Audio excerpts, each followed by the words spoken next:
Hi guys. Tonight we're setting sail into a breath of ice. You're standing barefoot on a deck glazed with frost, and your breath ghosts away into the black Atlantic night. The ship creaks, every plank stiff from cold, every rope strung tight like the strings of some cruel instrument. Somewhere to your left, the sea mutters in a language older than maps. You can feel the wind claw at your coat, and it's already clear you probably won't survive this. So, before you get comfortable, take a moment to like the video and subscribe, but only if you genuinely enjoy what I do here. And while you're at it, drop your location and local time in the comments. I love knowing where my little flotilla of night listeners is drifting from. Now, dim the lights. You lean against the rail. The moon above is a chipped coin, silver and cold. Around you, the ocean looks like black glass fractured by the ship's wake. The sound of it is hypnotic, a low rumble with occasional sighs, as though the world itself is breathing out warmth. Somewhere in the rigging, a pulley squeals, tired of the wind's abuse. You tuck your hands into your sleeves, but the air sneaks in anyway, sly and sharp. Your ship, no proud navy vessel, but a pirate brigantine, moves cautiously through the northern seas, its crew half frozen and half drunk. The captain has a red nose that shines like a beacon of bad decisions. The men curse quietly, words turning into tiny clouds. No one dares complain aloud. Superstition says the sea listens, and it loves irony. The cold isn't just a nuisance tonight. It's the kind of cold that makes wood groan like a living thing. You can hear it under your boots, tiny cracks whispering of rot and frostbite. Your toes, hidden beneath layers of wool that never fully dried, are losing feeling. There's a strange peace in that numbness, as if the body resigns to the elements faster than the mind. A historical fact flickers in your thoughts. In the 14th century, pirates and privateers ventured north into the Baltic and the Arctic routes, chasing trade ships heavy with furs, amber, and silver. They were outlaws but also accidental explorers, mapping waters so cold that breath froze in mid-air. Yet historians still argue whether most northern pirates were true sea bandits or just desperate merchants with flexible ethics. Out here, distinctions blur like horizon lines in fog. The moon dips lower, and the deck begins to glitter frozen spray, turning each plank into a jeweled trap. The helmsman hunches over the wheel, muttering a prayer from a language you don't recognize. His beard is stiff with ice, his eyelashes jeweled in frost. You can't tell if he's steering by star or by instinct. Both seem equally unreliable when clouds roll in from the east, grey and heavy as guilt. You step toward the bow, and the air changes. The smell of salt fades, replaced by something metallic like a forge gone cold. The sea ahead shimmers faintly, a ghostly sheet of thin ice forming and breaking in an endless dance. The noise is delicate, almost musical, a tinkle of brittle shards, the quietest possible chaos. The crew has a rhythm for this. They move slowly, scraping the deck with iron hooks to chip away frost. Every strike echoes through the hull, as if the ship has bones that ache. Somewhere below, in the cramped dark of the hold, someone coughs a wet, tired sound that the sea immediately swallows. You feel your own lungs tighten, the air burning like pepper. And yet, there's something beautiful about this misery. The world shrinks to sound and breath and survival. You notice the smell of tar, rope, and stale rum. You taste salt on your lips, salt from sweat, not sea. The horizon blurs into an endless smear of grey, and for a moment, you could be anywhere, in any century. A fringe tidbit lingers from old sailors' tales. They believed frost on the deck was the ghost of drowned men trying to climb back aboard. So every morning before the sun rose, the youngest cabin boy was sent to brush the ice away while muttering a half prayer, half insult. "Off with you, old bones. You've had your turn." You glance at the deck and half expect to see handprints forming in the frost. The ship groans again as if to remind you it's alive. You grip the railing, feel the rough salt crust under your palms. Your breath fogs the metal. It's oddly satisfying to see proof you still exist, that something in this frozen expanse responds to your body's warmth. The captain stomps past, boots clanging, fur collar rimed white. "Keep her steady," he growls to no one in particular. His voice is low, hoarse, full of secrets not worth keeping. You wonder how many winters he's survived like this, how many nights staring into an icy void, pretending the cold is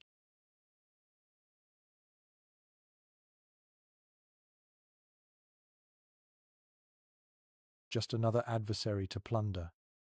The wind picks up, flapping the sails with violent grace. You duck instinctively,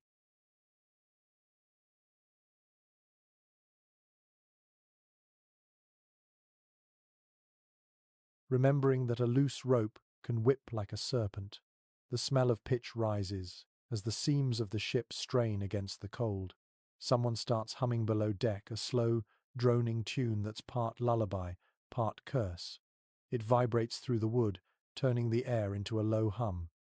You close your eyes. For a heartbeat, the world becomes just sound and rhythm.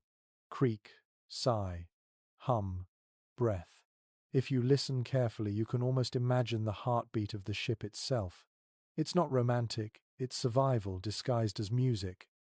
Your mind drifts to an unanswerable question. Why did they keep going? They could have turned south, found warmth, found safety. But no, they kept pressing north, toward fog and frost and myth. Historians still debate whether it was greed, desperation, or the thrill of existing beyond all law. Maybe it was simpler than that. Maybe once you taste that edge between death and discovery, warmth feels too tame. The stars peek out again, shy and distant. You tilt your head back, finding constellations that look like knives and broken crowns. The sea calms for a while, as if tired of its own noise. A quiet descends thick, absolute. You can hear the blood in your ears, the slow thud of your heart, the soft crackle of ice forming again on the ropes. You exhale, and the mist of your breath rises into the night like a small offering. The first night of many, you think. The coldest nights of the year have only begun, and you're already learning their cruel arithmetic. Warmth traded for time, sleep traded for survival, rum traded for courage. Above you, the moon hangs like a pale coin that no one can spend. The deck glitters again, and the ship, your strange wooden world, drifts deeper into winter. You wake to the sound of a rope snapping. It cracks like a whip somewhere above you, and for a heartbeat, you forget where you are. Then the cold reminds you. Your back aches from the deck's planks, and your breath has turned into a mist so thick it feels like you could scoop it up in your hands. You pull your coat tighter. It smells of smoke, salt, and old blood. The fabric is stiff from salt water and frozen in patches, but it is all you have. You glance down at yourself, at the strange collection of garments layered across your body. Nothing matches, nothing fits, but every scrap has a story. Around you, other pirates stir, wrapped in their own patchwork armor. Layers of stolen cloth, faded silks from captured merchant ships, pieces of fur ripped from some unlucky fox or rat. One man wears a woman's shawl under his coat, bright red once, now a dull brown. Another has tied scraps of sailcloth around his knees. Nothing is wasted here, not even dignity. You remember that in the 15th century, most pirate crews had no uniform.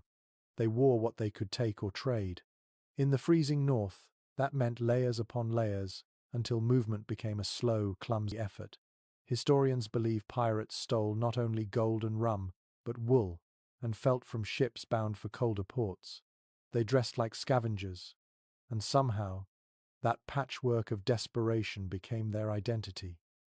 You run a hand over the sleeve of your coat. Beneath the outer wool, you can feel something rougher, heavier. It is animal hide, stiff with grease.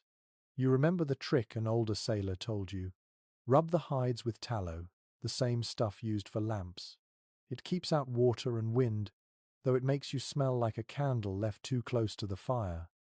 You shift your feet, hearing the crunch of frost under your boots. One man nearby curses softly as he tries to pull on his frozen gloves. The sound of fabric tearing follows. No one laughs. You all know the rule. Anything that breaks stays broken until the next raid. and no one wants to freeze before then. A curious historical fact drifts through your mind. Arctic traders in the medieval north sometimes lined their tunics with dried seaweed. It trapped warmth and stayed light even when damp. There is no record of pirates doing the same, but you wonder if some desperate soul ever tried it. Historians still argue whether sailors' survival tricks spread between cultures through trade or through theft. You suspect it was both. You reach into a crate and pull out a ragged scarf. It smells of smoke and mildew, but it is soft.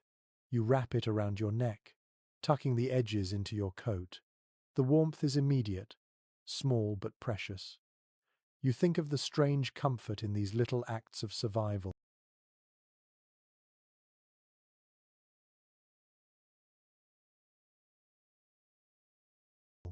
The rituals of dressing against death. The quartermaster stomps across the deck, counting under his breath. His beard is frosted, his voice rough with sleep. He checks the rigging, the sails, then glares at the heap of sleeping men. "Up!" he grunts. "Frost's thick as thieves on the ropes. If we don't scrape it now, we'll snap every line before noon."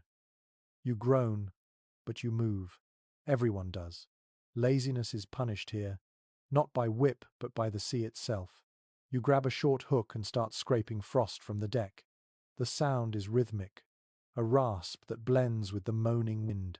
Ice chips fly into your face, sting your skin, melt on your lips. It tastes like salt and rust. A small, wiry boy beside you hums while he works. You glance at him. He cannot be older than 14, his face hollow from hunger. His coat is 3 sizes too big, his gloves stuffed with straw. Yet his humming is steady, almost cheerful. When you ask why, he grins and says, "Keeps me from thinking about my toes." You chuckle quietly. Maybe that's how they all survive, by not thinking too much. The captain, standing near the helm, looks carved from ice himself. His coat is fur-lined, but the fur is worn thin. His breath forms clouds that drift away like ghosts. The ship creaks as it rolls with the waves. Every movement sends a shiver through the wood. You crouch low to steady yourself, the cold biting through every layer. Somewhere above, a sail flaps, stiff and heavy. The sound is harsh and strangely comforting, like the breath of something ancient. You take a moment to look around. The sea is a flat expanse of grey, broken by pale streaks of foam. The sky is colourless, the kind of light that erases shadows. Everything feels suspended between freezing and breaking. You know that somewhere beneath this deck, barrels of food are slowly spoiling, and the last dry matches are guarded like treasure. You tug your coat tighter. The fur collar scratches your neck, but it keeps the wind from slipping in. A few men have sewn rabbit skins into their sleeves for the same reason. One even lined his hat with pigeon feathers.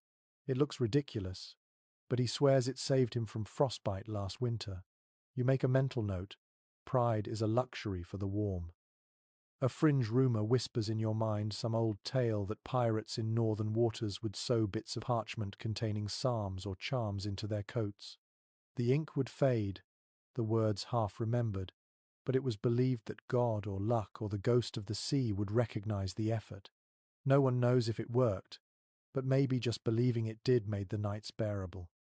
The scraping slows. The sun, weak and distant, rises somewhere behind the clouds.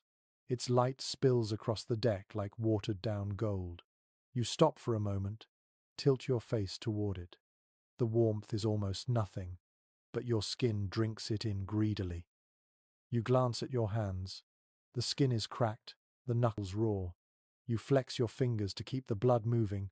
The boy beside you does the same, rubbing his hands together, whispering something about soup. You smile, though you can't remember the last time you tasted soup that wasn't mostly seawater. Historians still argue whether pirates carried spare clothing for winter voyages. Some records suggest they planned better than legend claims. Others say they trusted luck, rum, and stubbornness more than preparation. Standing here now, wrapped in scraps, you suspect the truth is in between. Preparation only matters until the first storm tears it all away. After that, It's just willpower and imagination.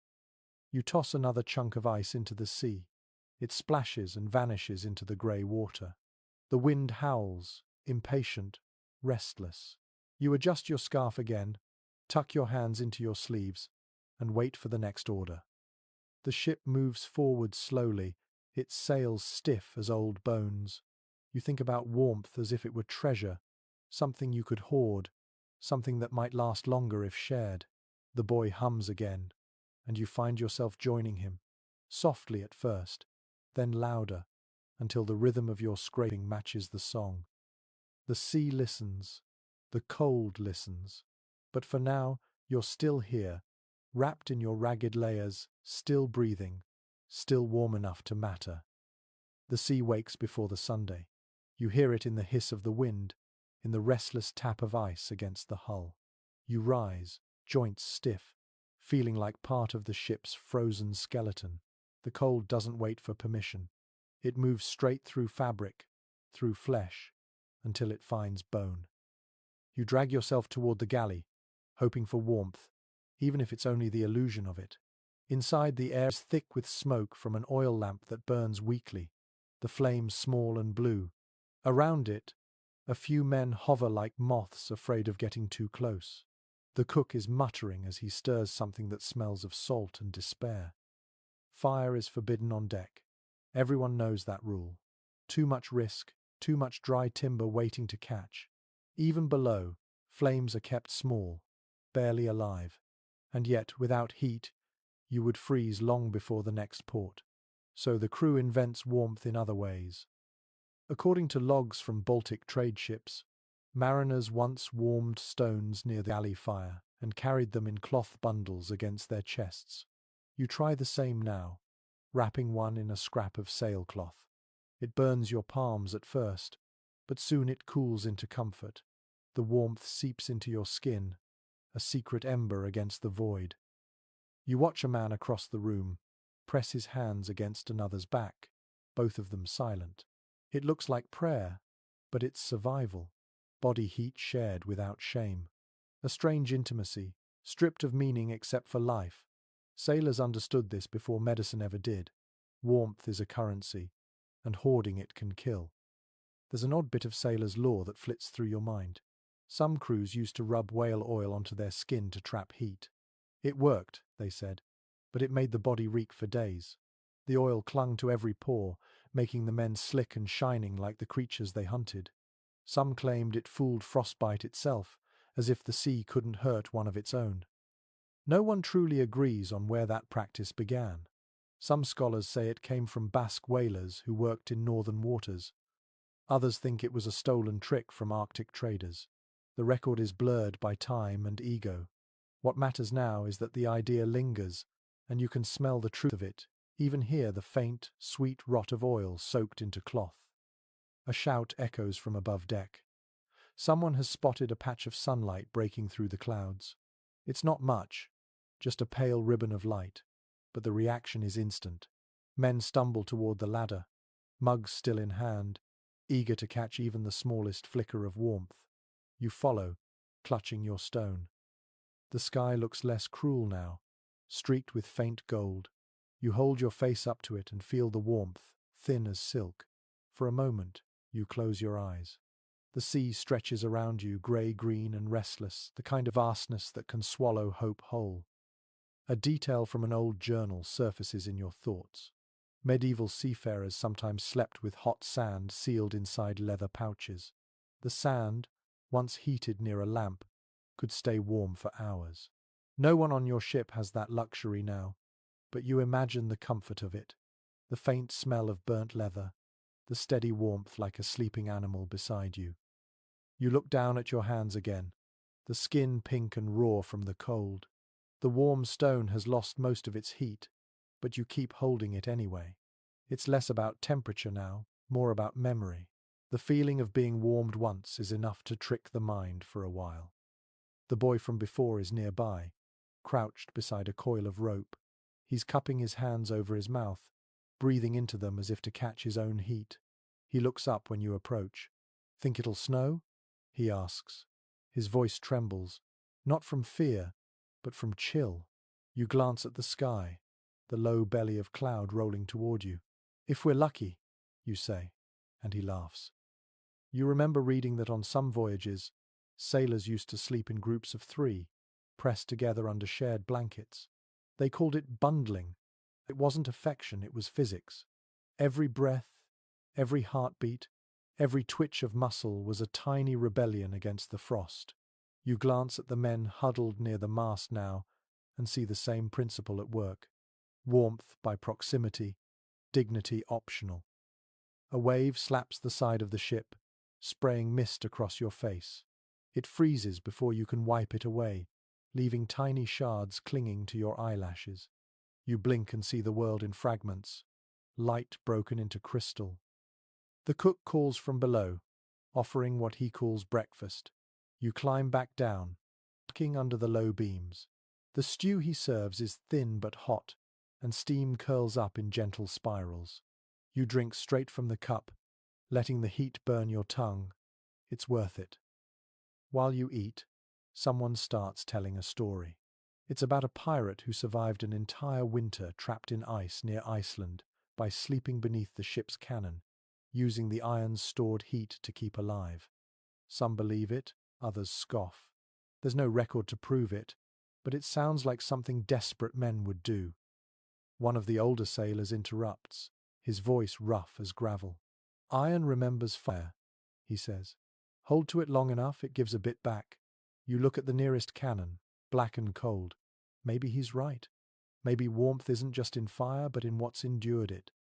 The air grows heavier, filled with the scent of wet hemp and old smoke. The lamp flickers. You sit a while, feeling the ship sway, the soft clank of chains, the faint whisper of the sea outside. The cold still lives in your bones, but it feels manageable now, contained. You think about how humans are strange creatures, finding warmth in stones, iron, breath, and stories. Maybe that's why pirates survived what they did. Not through skill or luck, but through the stubborn art of pretending comfort existed until it did. You press the cooling stone to your chest again. Hold it there until you feel your heart beat. It's slow, steady, a reminder that you're still more alive than the cold wants you to be. The sea sighs, the lamp sputters, and you let your eyes drift closed, imagining a world where warmth is not borrowed but endless. You wake again before dawn, the deck groaning softly underfoot. The sea has quieted, but the cold has not. You can see it in the faint shimmer along the railings, in the way your breath leaves trails that linger in the dark. Someone nearby coughs, and the sound is dry as driftwood. You reach for your cup, find it frozen solid. The thin crust of ice cracks beneath your thumb. Rum is the next refuge. It always is. You find the barrel near the galley, its lid slick with frost. The quartermaster gives you a nod, not friendly, but permission enough. You take a gulp, and it burns all the way down. A brief, cruel warmth that feels almost holy. Around you, others do the same. Seafarers of the 16th century often treated rum as medicine.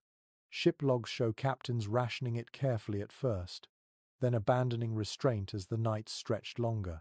A measure for courage, a measure for comfort, and eventually a measure to forget. Some even mixed it with warm seawater to trick the mind into thinking it was soup. The first sip floods your body with fire. You shiver, not from cold but from the shock of it.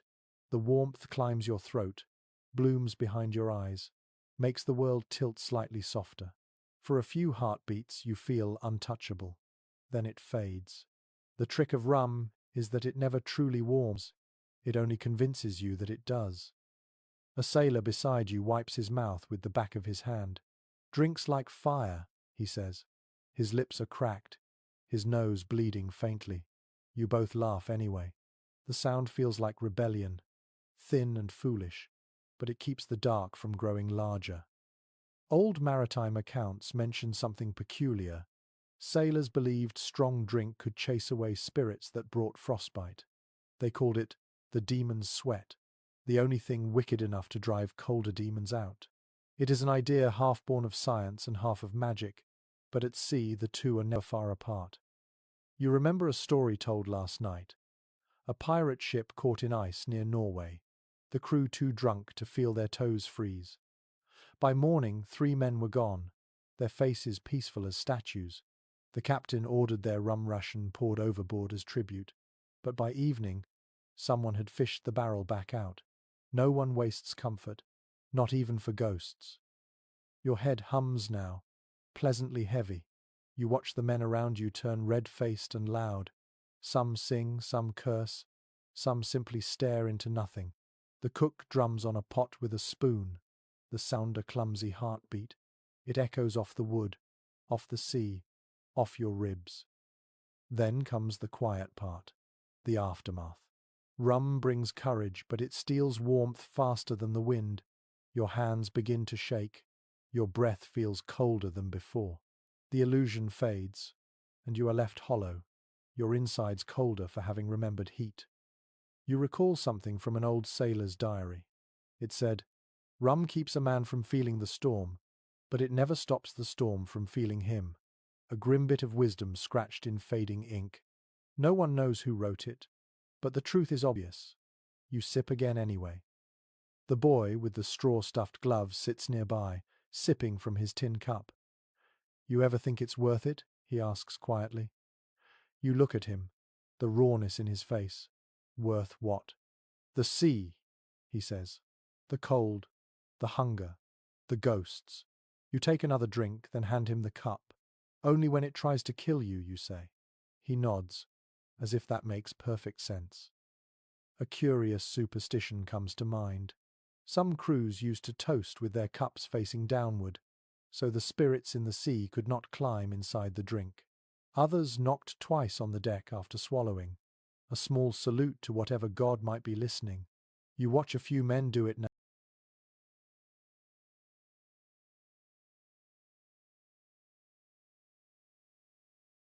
now, knuckles rapping the wood like distant thunder. Above, the sky turns pale. The first light of morning filters through mist, turning every droplet into pearl. It should feel hopeful, but it only reveals how empty the world is. The horizon is a straight line of grey, the same directionless path you've been following for weeks. The quartermaster growls something about discipline and strides off. You and the others pretend not to hear. The rum's warmth has settled into a kind of peace. For a moment, you feel almost human again. Researchers today still puzzle over how pirates balance their dependence on alcohol with survival. Too much, and they'd freeze. Too little and morale would collapse. The balance must have been delicate, more art than science. Perhaps that was their greatest skill, not swordplay or navigation, but knowing exactly how drunk to be to keep despair from biting deeper. You step outside again, the cold slapping you awake. The sea has turned glassy, reflecting the faint light like tarnished silver. You walk toward the bow, the rum still humming faintly in your veins. Every sound is sharper now. The groan of rope, the slap of water, the sigh of a tired sail. Your breath forms clouds again, softer this time. You look down at the water and see your reflection blur with each ripple. You look half alive, half statue. For all the tricks of warmth, you know the truth. The cold is winning, slowly, patiently. Still, you smile. Maybe that's the real secret, the one no historian can measure. Survival out here isn't just about heat or rations or rum. It's about pretending to enjoy the taste of the thing that's killing you, long enough for the sun to rise again. The sea shifts, the ship groans, and you brace yourself against the rail, watching the horizon bleed faint pink. Another day begins, another chance to fool the cold into thinking you belong here. The wind howls louder tonight, low and constant, like the ocean whispering in its sleep. You move carefully along the deck, one hand on the railing slick with frost. Every step feels deliberate, every breath sharp. The cold has settled into everything now. Wood, iron, skin, thought.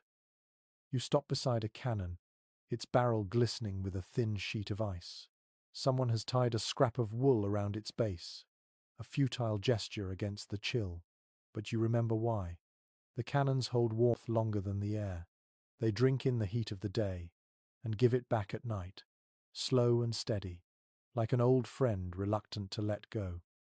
Logs from Tudor-era privateers describe sailors sleeping between the guns, huddled in the narrow space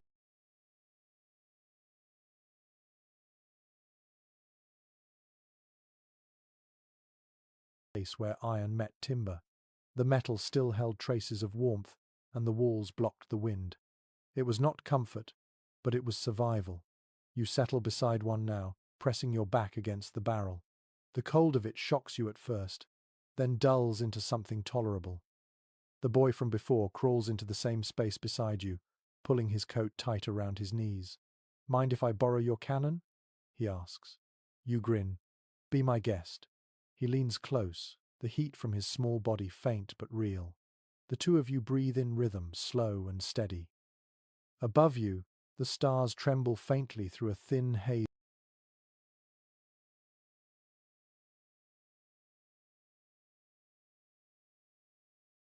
of cloud.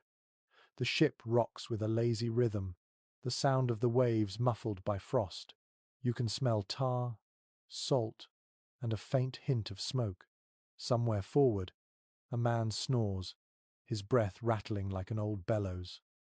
In a rare note from a captured Dutch ship, one officer described how pirates turned sleeping into an art. Crews rotated spots by the cannons, sharing what little warmth remained. Those who slept near the center of the ship were envied. Those by the open hatch often woke stiff and blue-lipped. The officer called it a democracy of frost, where equality was measured by who shivered least. You shift slightly, feeling the wooden deck beneath you tremble with every wave. The iron beside you seems to hum, as if remembering the last time it fired. You run your hand over it, the metal gritty beneath your glove. Iron remembers fire, the older sailor had said, and you think maybe he was right. The cold can't erase everything. The boy yawns. His breath curls upward like smoke.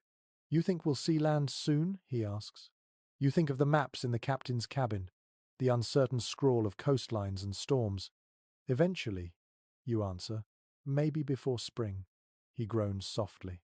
"That's ages away." You smile at the simplicity of it. To him, spring is a season. To you, it is survival measured in tides. There is a strange practice mentioned in a few sailors' journals. On nights like this, when the cold turned even words brittle, men told stories not to pass time, but to keep the air alive. Breath meant heat. Talking kept the lungs moving, kept the frost from setting in too deep. So you start one. "Once," you say, "a pirate captain tried to sleep on a bed of gunpowder to stay warm. Said it held heat better than straw. He woke missing his eyebrows after a spark from his pipe found him." The boy laughs so hard he nearly chokes. The sound echoes through the dark, sharp and bright. For a moment, the ship feels alive again. No historian agrees on how much truth sits in tales like these. Some dismiss them as exaggerations. Others see them as glimpses of forgotten ingenuity. Whatever the case, it is clear that pirates were masters of making the impossible barely survivable. Every tool, every superstition, every laugh was another layer of insulation. You rest your head against the cannon. The metal vibrates slightly as the ship rolls. The boy drifts off beside you, his breath steady. You feel the same pull, the strange rhythm of half-sleep that comes from exhaustion and motion. But the sea never sleeps quietly. A sudden crack startles you. The sound of ice breaking under the hull, sharp and close. The deck shudders. Men shout above, boots hammering across the wood. You sit up, heart thudding. The cold air rushes into your lungs, biting hard. "Just ice!" someone yells. The noise fades. The tension slowly unwinds. You sink back down, your pulse still racing. The cannon at your back feels warmer now. Or maybe that's just relief pretending to be heat. You think about how fragile life is here, balanced on timbers and frost. The smallest mistake, the faintest flame, the wrong gust of wind, and the sea takes everything. Yet you keep sailing. Perhaps it's because danger, when it never stops, becomes background noise. A few feet away, a sailor mumbles in his sleep. His words are nonsense, fragments of a dream. Port wine, warm hands, no wind. You envy him. You remember what warmth felt like before it became a memory.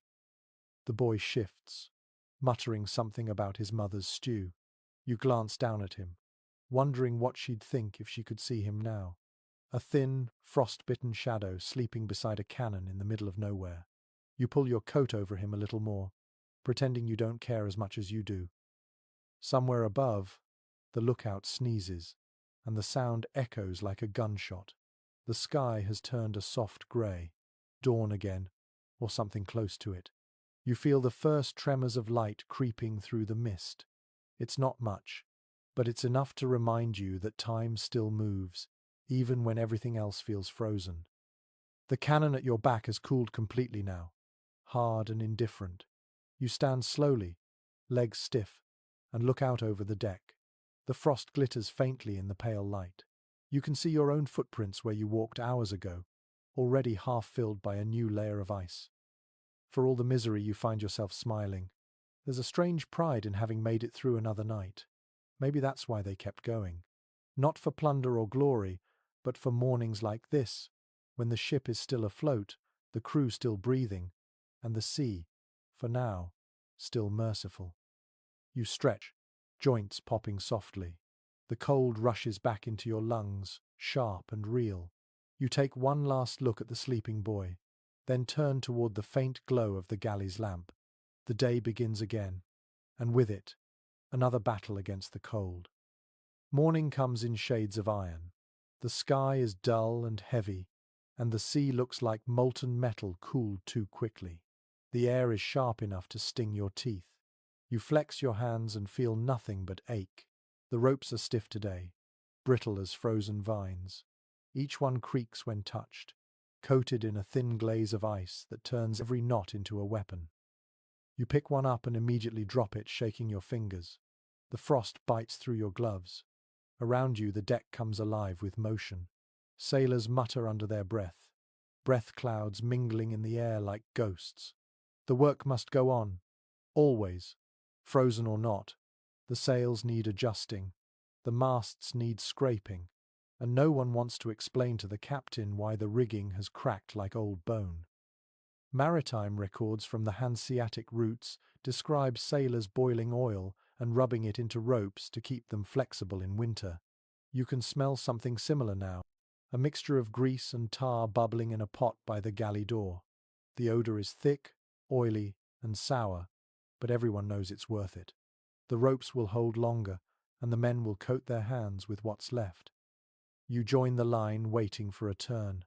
The quartermaster dips his fingers into the hot mixture and wipes them across his palms. Steam rises, carrying the smell of old leather and salt.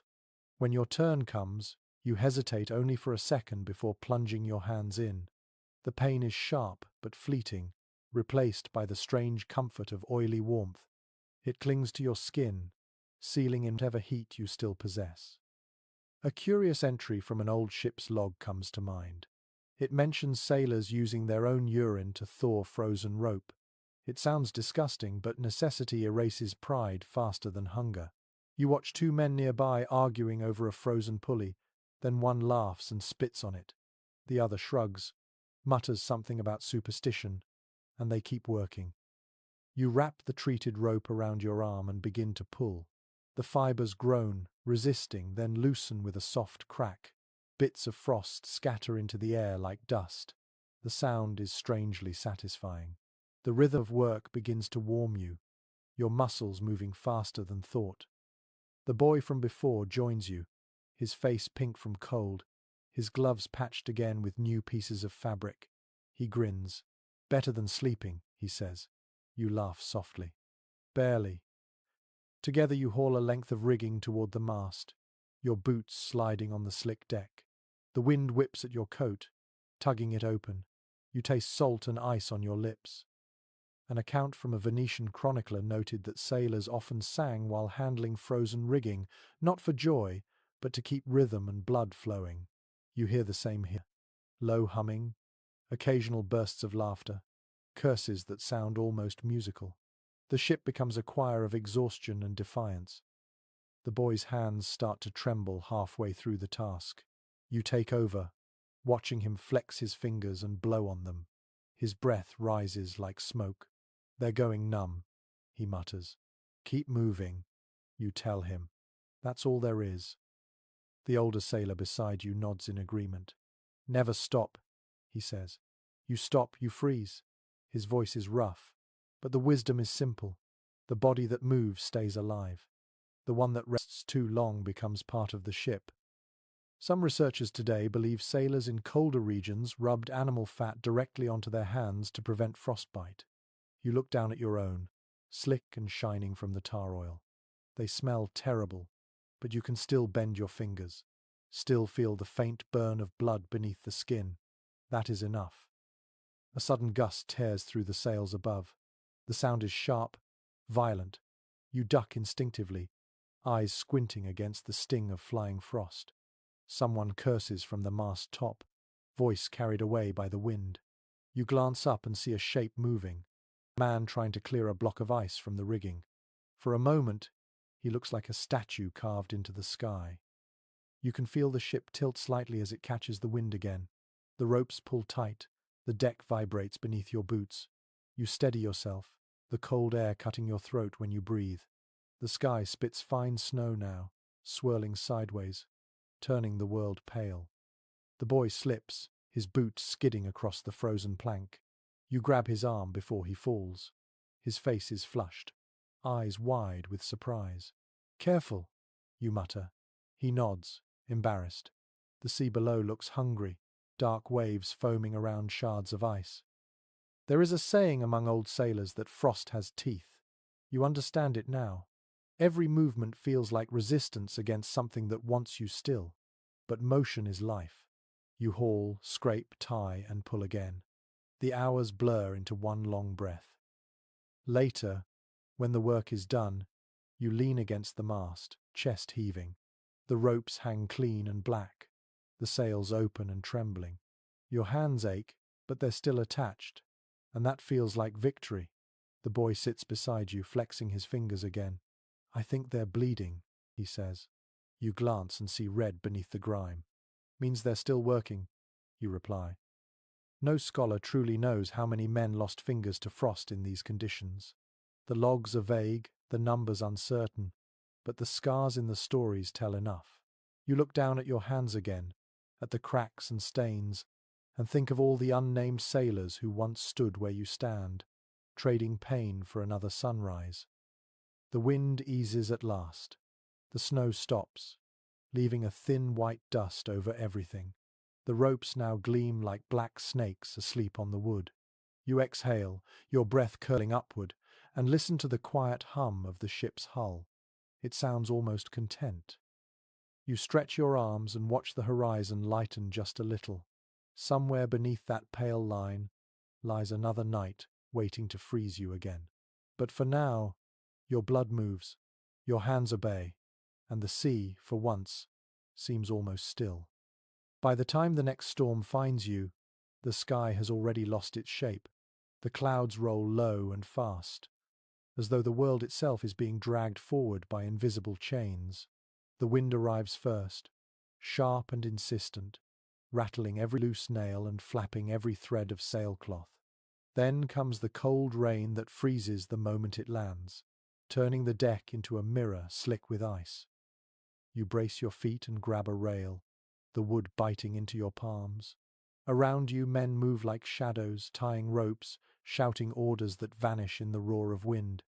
The ship heaves under each wave, groaning like something alive and unwilling. You can taste the salt spray before it even touches your face. Accounts from northern expeditions describe storms like this as living creatures, with tempers and hunger of their own. The old logs say sailors named them, pleaded with them, even tried to bargain with them. You do not have a name for this one yet, but it feels malevolent, deliberate, a hand reaching down to test your strength. The cold doubles when the rain turns to sleet. It cuts sideways, sharp as broken glass. You pull your coat tighter, though it does little good. The wind finds every gap, every loose thread, every failure in stitching. It steals your warmth with a thief's precision. The captain's voice slices through the noise. Reef the topsail! Men scramble upward, hands slipping on frozen rope. You watch one almost lose his grip, his legs swinging free for a heartbeat before he catches himself again. Below him, others haul lines, their boots sliding across the deck. The air fills with shouts, curses, and the steady slap of waves striking wood. You grab hold of the nearest line, adding your weight to the pull. The rope cuts into your palms despite the grease. Every muscle burns, but you keep going. If you stop, someone else has to take your place, and out here, that could mean their death. The sea is not cruel by intention, only by nature. There is a peculiar practice recorded in a 16th century sailor's diary. When storms came, some crews tied thin ropes around their waists and fastened them to the mast so they would not be swept overboard. The knots were called widow's ties, because if they held too tight, the sea claimed nobody to bury. You tie one now, more out of instinct than faith. The rope presses into your ribs, cold and secure. The boy beside you struggles with a smaller line, his arms shaking. You shout for him to brace himself, but the wind swallows your voice. You move toward him, boots sliding, and grab his collar just as a wave slams against the hull. For a second, the world turns white. The sound is absolute. When it passes, you are both drenched and gasping. His face is pale, eyes wide. You squeeze his shoulder and nod. No words are needed. As the storm grows, the air fills with strange sounds. The groan of wood, the hiss of spray, the dull clang of loose iron. Somewhere aft, a barrel breaks free and rolls across the deck. A man shouts, dives, and catches it before it smashes the rail. The crew cheers faintly, even in the chaos. Small victories matter when the sea tries to erase you.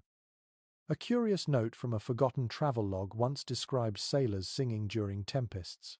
Not hymns or shanties, but strange rhythmic hums, low and steady, meant to drown out fear. You try it now, a sound deep in your throat that vibrates against your teeth. It gives your breath shape, keeps panic from spreading through your chest. No one agrees where that custom began. Some think it came from the Vikings, others from traders in the North Sea. Whatever its origin, it feels like language stripped to its core, just sound and will. Around you, a few men join in, voices blending with the wind until it is impossible to tell where human ends and storm begins. Lightning flashes across the clouds, painting everything in white for a heartbeat. You see the captain gripping the helm, his face set in defiance. The sea rises again, higher this time, and crashes against the bow. The impact shakes your teeth. The boy shouts something you cannot hear. You both cling to the railing as water rushes past your legs. Minutes stretch into hours. The cold burrows deeper.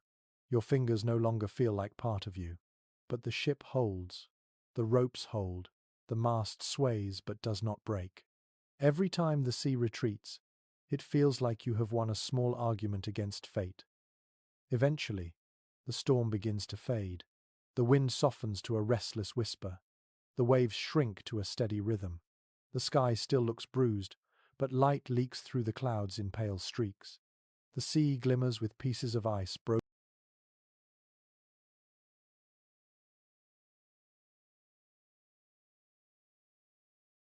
loose from somewhere distant. You loosen the rope around your waist, feeling the skin beneath it throb. The boy sits down heavily beside you, his face wet with both salt and sweat. You laugh weakly, then help him to his feet. He grins, teeth chattering, and says, "Still here." You nod. "Still here." It is strange how victory at sea never feels triumphant. It feels like relief soaked in exhaustion. The deck is littered with debris, ropes frayed, barrels cracked, but the ship floats. That is enough. One old captain once wrote that storms at sea were like arguments with God. Sometimes you shouted, sometimes you begged, sometimes you just waited for the silence afterward. You understand him now. The silence after is its own kind of prayer. The men move slowly now, checking damage, repairing lines, tending to bruised hands. You help where you can, though your arms feel heavy as lead. The boy finds a piece of cloth and wipes the frost from his face.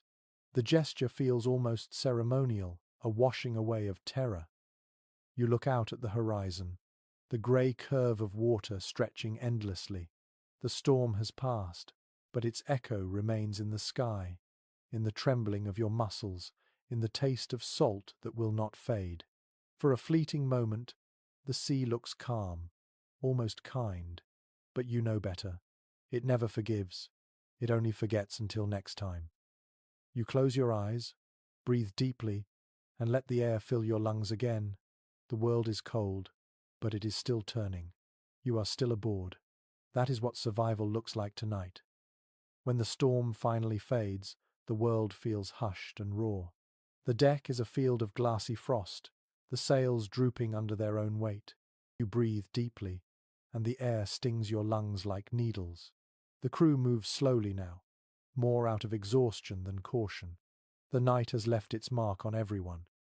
You lean against the rail, staring at the faint smoke of your breath curling into the dawn. The sea is calm for once, and in the stillness you begin to notice your own breathing. It rises and falls with the same rhythm as the ship. Each exhale turns to mist. Each inhale feels like a gift wrestled from the cold. Records from early Scandinavian voyages mention that sailors sometimes practice slow, measured breathing to keep the blood from chilling. They learned it from monks who travelled with them, men who claimed that the rhythm of the lungs could quiet pain. You try it now, drawing air in through your nose and letting it go in a long whisper. It helps. The world feels less violent when you can hear your own heartbeat. A sailor nearby mimics you, puffing out tiny clouds and grinning. "If I breathe like that, will my fingers grow back?" he asks. You smile faintly. "Maybe," you say, "if you keep at it for 20 years. He laughs, though it sounds more like coughing. The habit spreads across the deck. Men begin to breathe in sync, the sound like the tide coming and going. It's strange, almost sacred, to feel the crew moving together in silence. For a few minutes, the ship itself seems to inhale with you, its old planks creaking softly with each swell of the sea. A curious detail from a Norse chronicle claims that sailors used the fog of their own breath to measure life on winter voyages. The thicker the mist, the warmer the body. When it faded too thin, it was time to move, to work, to prove to the sea that they were still awake. You watch the mist rise now, white and steady, proof that your heart hasn't surrendered. Someone begins humming a slow tune. You recognize it from the night before, a melody half lullaby, half lament. It carries easily in the cold air, soft but unbroken. The sound mingles with the breathing, creating a rhythm that feels both human and eternal. The boy sits nearby, legs pulled up under his coat. He watches the fog drift above the rail and says, "Looks like ghosts leaving." You nod. Maybe they are. The ones that didn't make it. He doesn't flinch at that. The sea teaches its truths early. Researchers have found references to breathing rituals in many maritime cultures, though none agree where they began. Some think they were practical, a way to warm the body. Others argue they were spiritual, a means of sharing rhythm with the world itself. You suspect both are true. The line between the physical and the sacred blurs easily at sea. The sun climbs slowly, spilling weak light across the ship. You close your eyes and turn your face toward it. The warmth is almost nothing, but your skin drinks it like water. You hold your breath for a moment, savoring the contrast, then exhale a long, smoky sigh. The boy mimics you again. "Feels good," he murmurs. You nod. "Keep it steady," you say. The body listens when the mind does. Below deck, someone sneezes, and laughter follows. It's a rare sound, brittle but real. Even laughter has texture in this cold. It feels like warmth pressed into the air. You glance up at the sails, stiff with frost but still catching wind. The ship moves forward again, slowly but surely. The rhythm of breath continues, a quiet pulse against the endless grey. A peculiar superstition comes to you from an old sailor's story. He claimed that if a man could see his breath and count it 300 times without stopping, he would live through any storm. No one believed him, of course, but many tried. You think of that now and smile. Maybe every superstition is just an old survival trick wrapped in poetry. You keep breathing, counting quietly to yourself. The air moves in and out, your shoulders rising, your chest expanding. The sea remains calm. For the first time in days, the horizon looks almost gentle. The captain steps out of his cabin, his face pale but steady. He looks around, nodding slightly at the sight of his crew alive and upright. Then he does something unexpected. He breathes deeply too, a slow exhale that fogs the air. No words, just an acknowledgement that sometimes surviving together is the only victory worth claiming. The day drifts forward. The sun gains strength, and droplets begin to form on the ropes where frost melts. You can smell salt again, not just cold. The sound of the waves returns to something familiar, something almost kind. You lean back against the rail and close your eyes. The ship creaks, the wind hums, and your breath continues its quiet rhythm. The sea may take everything else, but for now, it moves in time with you. The calm never lasts long at sea. By the time twilight bleeds across the horizon, the cold has crept back with quiet authority. You can see it forming on the barrels, on the ropes, on the beards of the sleeping crew. But tonight, something else catches your attention. A faint crackling sound coming from below. The hold.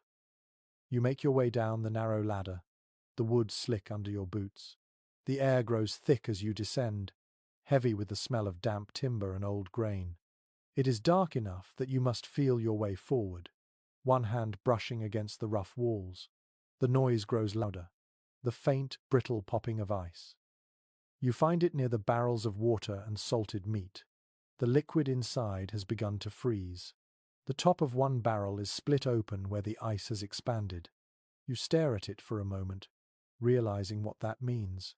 No water means no survival. The sea might surround you, but none of it is drinkable.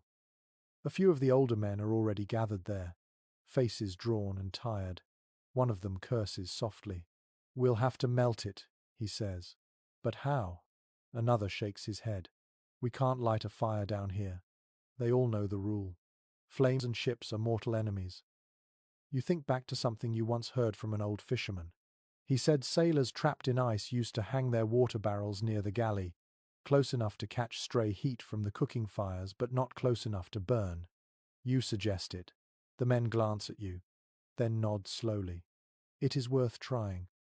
Together you drag the heavy barrels closer to the ladder.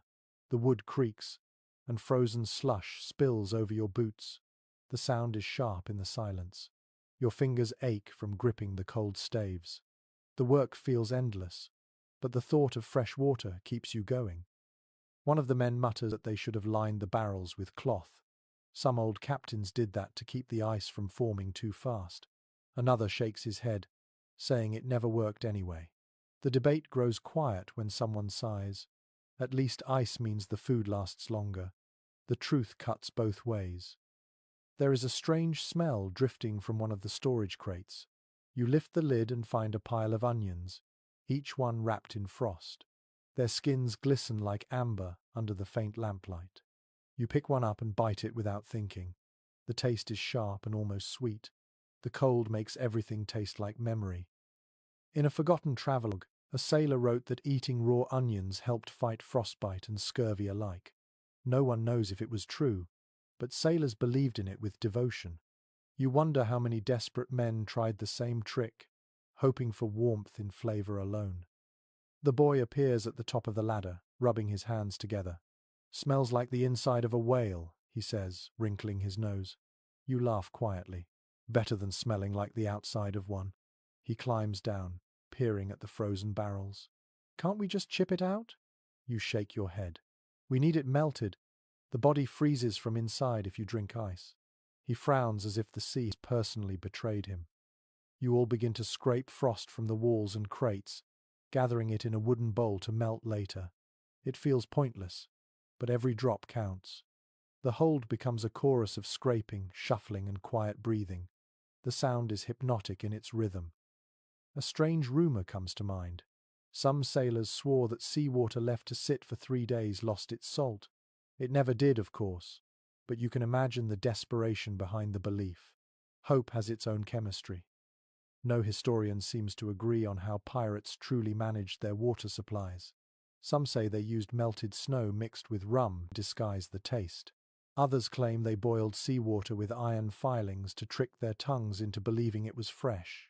You try to picture that, the metallic bitterness and the slow, dangerous optimism that came with it. The boy sits beside you, holding his cup close to the lamp. The light flickers across his face, and you can see how thin he's become. He dips a finger into the melting frost and licks it. "Still cold," he says softly. "Everything's cold." You do not argue. You take a piece of cloth, dip it in the icy slush, and press it against your lips. It burns, then numbs. You close your eyes for a moment, feeling the faint throb of your heartbeat behind the chill. Even pain has a kind of warmth if you pay attention. Someone finds a small patch of unfrozen water at the bottom of one barrel. It is dark and metallic, but it smells clean enough. You take turns sipping, passing the ladle carefully. When it reaches you, the taste is faintly bitter, like copper and salt. Still, it feels alive. You swallow slowly, savoring each drop. The air below deck grows heavy. The lamp flickers, casting shadows that stretch and bend. You can hear the ship's timbers moaning with the cold, the faint drip of melting ice echoing like a heartbeat. It feels ancient down here, like being inside the ribs of a sleeping creature. The boy leans back, eyes half closed. "Do you ever think the sea wants us gone?" he asks quietly. You stare at him, unsure how to answer. After a moment you say, "No, the sea doesn't want anything. It just is." He nods, as if that makes it worse. When you climb back to the deck, the air feels fresher but no warmer. You look out at the horizon. The sky glows faintly violet, and the stars shimmer through a thin veil of mist. The world feels fragile, suspended between freezing and breathing. Behind you, the boy coughs softly. You hand him the last of the melted water. He drinks, grimaces, and wipes his mouth. "Tastes awful," he says. You smile. That means it's working. The sea sighs beneath the ship, restless and endless. You pull your coat tighter and listen to the faint crackle of ice below, the sound of survival happening one drop at a time. You wake to the sound of something cracking underfoot. The deck glitters faintly in the dim light, each plank glazed with thin frost. The cold has crept deeper during the night, turning ropes into stone and every breath into a cloud that hangs in the air long after you exhale. Your feet ache inside your boots, stiff and uncooperative, and when you try to move your toes, you feel only a dull pressure instead of pain. You crouch and loosen the laces. The leather is frozen solid, stiff as bark. You pull harder until the knot gives with a sharp snap that echoes in the quiet morning. When you slide your foot free, it feels as though you've removed part of yourself. The air bites instantly at the damp wool of your socks. According to accounts from winter voyages in the 15th century, sailors often woke to find their shoes fused to the deck by ice. Some kept knives beside their hammocks to chip them loose before dawn. You can imagine the sight of it. A dozen men crouched like beggars, hacking their own boots free from the ship. You look down at your own feet. The skin around your ankles is pale, the color of candle wax. You rub them briskly, coaxing blood to return. The sting that follows is sharp enough to make you wince, but it feels good in a way. Pain is proof that life is still inside you. The boy sits nearby, pulling at his own boots. One breaks apart in his hands, the sole splitting cleanly in two. He stares at it for a moment, then shrugs with the kind of indifference only exhaustion can teach. "Guess I'll go barefoot," he says. You shake your head. "You'll lose your toes before noon." A record from a French merchant vessel once mentioned sailors wrapping their feet in sailcloth coated with grease. It kept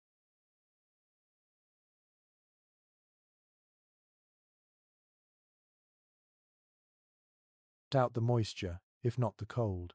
You suggest the same now, and soon a handful of men follow suit, tearing thin strips of fabric and dipping them in a bucket of leftover tallow. The smell is awful, a mix of smoke and rancid fat, but no one complains. The boy looks up at you, a grin cutting through the grey of his face. "Feels like walking on candles," he says. You laugh quietly. The sound is strange in the stillness, almost out of place. One of the older men tells a story while wrapping his feet. "Had a captain once," he begins, "who swore by pigeon feathers, said he lined his boots with them every winter. We thought he was mad until we saw him dancing on deck while the rest of us froze." He chuckles, shaking his head.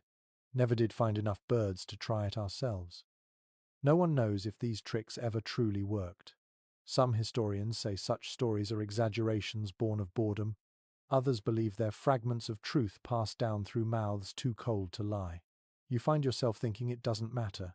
Out here, belief is another layer of insulation. The sun crawls higher, a weak disk behind grey clouds. The light glints off the frost, turning the ship into a floating mirror. You rise carefully, testing your makeshift wrappings. The cloth squeaks faintly with each step, but your feet no longer feel like ice. That small comfort feels enormous. A curious entry in a sailor's notebook describes men urinating on their feet to keep them warm during Arctic crossings. The logic was simple, if unpleasant. Warm liquid was better than no warmth at all. You've heard worse ideas, and the way the boy looks at his broken boots suggests he's considering it. "Don't," you tell him before he can act. He grins sheepishly. By midday, the frost thickens again. You watch a man stumble and curse, his boot sliding across the deck. Another sits cross-legged, hammering nails into his soles to grip the ice. The sound echoes like distant gunfire. Every adaptation feels both ingenious and ridiculous, a contest between survival and sanity. Somewhere near the bow, a younger sailor cries out. He's pulled off his glove and pressed his bare hand against the frozen railing. Now his skin is stuck fast. Two others rush to help, breathing on the metal, prying gently until it releases with a wet sound. His palm bleeds in small, perfect dots. "Better the hand than the heart," the older sailor mutters. The boy holes past you, testing his wrapped feet. "Still cold," he says, "but not biting." You nod. "That's the best we can ask for." He pauses, squinting toward the horizon. "Why do we keep sailing north?" he asks. You don't answer right away. The question is too large. Finally you say, "Because if we stop, the sea wins." He considers that and nods slowly. The wind rises again, sharp and dry. You can hear the faint crackle of ice forming along the ropes. The ship moves sluggishly, as if tired. You pull your coat tighter and stamp your feet to keep the blood moving. The rhythm of it becomes its own kind of music, a thud-thud that matches the beat of your heart. No scholar has ever captured the sound of a ship freezing, though many have tried to describe it. The creak of shrinking wood, the hiss of ice forming where water meets air, the low hum of men trying to stay alive. It is not a sound of despair, but of endurance. You listen now, and it feels like belonging. When evening comes, the deck glows faintly under a wash of moonlight. The frost has turned to silver, and your breath hangs heavy in the air. You sit on a coil of rope, feet tucked beneath you, and look up at the stars. They seem impossibly clear tonight, as if carved into the dark. The boy sits beside you, silent for once. You think of all the strange tricks, the layers of cloth and grease, the crude inventions that let you live one more night. You think of how fragile warmth really is, and how often it comes from effort rather than comfort. You flex your toes inside their makeshift wrapping. They still move. That is enough. By the next night, the cold feels less like weather and more like a presence that has decided to live among you. It sits in every breath, every plank, every thought, but it cannot touch sound, and that is where the crew now takes its stand. The ship is quiet at first, only the creak of ropes and the low sigh of the sea. Then, one by one, voices begin to rise. You hear it near the bow at first, a humming so faint it could be the wind itself. Then, another voice joins, rough and low, and then a third. Soon the sound spreads across the deck, a slow, rhythmic tune that climbs and falls with the rocking of the ship. The Cold listens, confused. According to maritime journals from the early 17th century, sailors sang to stay alive as much as to pass time. The rhythm kept blood moving and spirits from collapsing.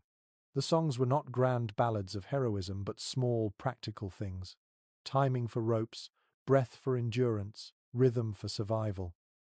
The boy is the first among you to start words instead of hums. His voice cracks, thin but determined. The tune is nonsense. A string of lines about the sea's hunger and a pot of stew that never boiled. The men laugh softly but join in anyway, their voices rising in uneven harmony. The sound warms the air. One of the older sailors slaps his knee and adds a deep counterbeat, tapping wood with frozen fingers. Another whistles between missing teeth. The melody is crooked, but that's its charm. The song is not meant to be pretty. It is meant to remind you that life is still loud enough to answer the wind. A curious note in a Portuguese sea log describes how crews sometimes matched their songs to the rhythm of their rowing or deck work. It kept them from losing pace and helped them forget the weight of labor. Even now, without oars to pull, you feel that instinct rising. The stomping of boots, the clatter of tools, the creak of timber, they all become part of the same music. The captain appears from his cabin, squinting through the darkness. At first he looks ready to bark orders, but then something in his expression softens. He listens. For a fleeting second, his mouth twitches into a smile before he turns away again. It is permission enough. The sea itself seems to quiet. The wind drops to a whisper. The only thing left is your collective rhythm, the pulse of weary lungs and frozen hearts beating together. You can feel the vibration in your bones. There is a peculiar superstition among sailors that singing on a calm sea wakes the spirits of drowned men. Some believed those spirits listened from beneath the hull, humming back in approval. You think of that now and almost expect to hear an echo rising from the deep. Maybe you do, faintly, or maybe it's just the water moving under the ice. The boy grins at you, cheeks red from singing. "It works," he says. "I don't feel so cold." You nod. "Neither do I." It's a lie, but one that feels good to tell. Researchers today still debate whether singing truly helped preserve warmth, or if it only distracted the mind from its own suffering. Perhaps it doesn't matter. The sound itself is proof of endurance. You hum louder, letting your breath fog into the night like smoke from a tiny fire that refuses to die. The melody changes again. Someone starts a slower tune, one that sounds like a prayer disguised as a joke. The lyrics twist through absurdity.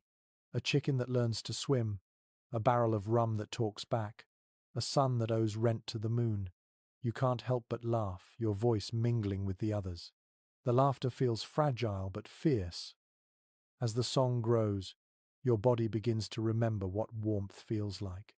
The rhythm of breath, the flex of muscles, the soft vibration in your chest, it is enough to trick the senses into believing in heat. The air no longer feels like knives, just needles. The pain becomes manageable. The stars above glitter coldly, untouched by your defiance. You keep singing anyway. The sound travels out across the sea, carried by the wind, swallowed by distance. Somewhere far away, another crew might be doing the same, their notes crossing yours like invisible ropes. The boy's voice finally gives out.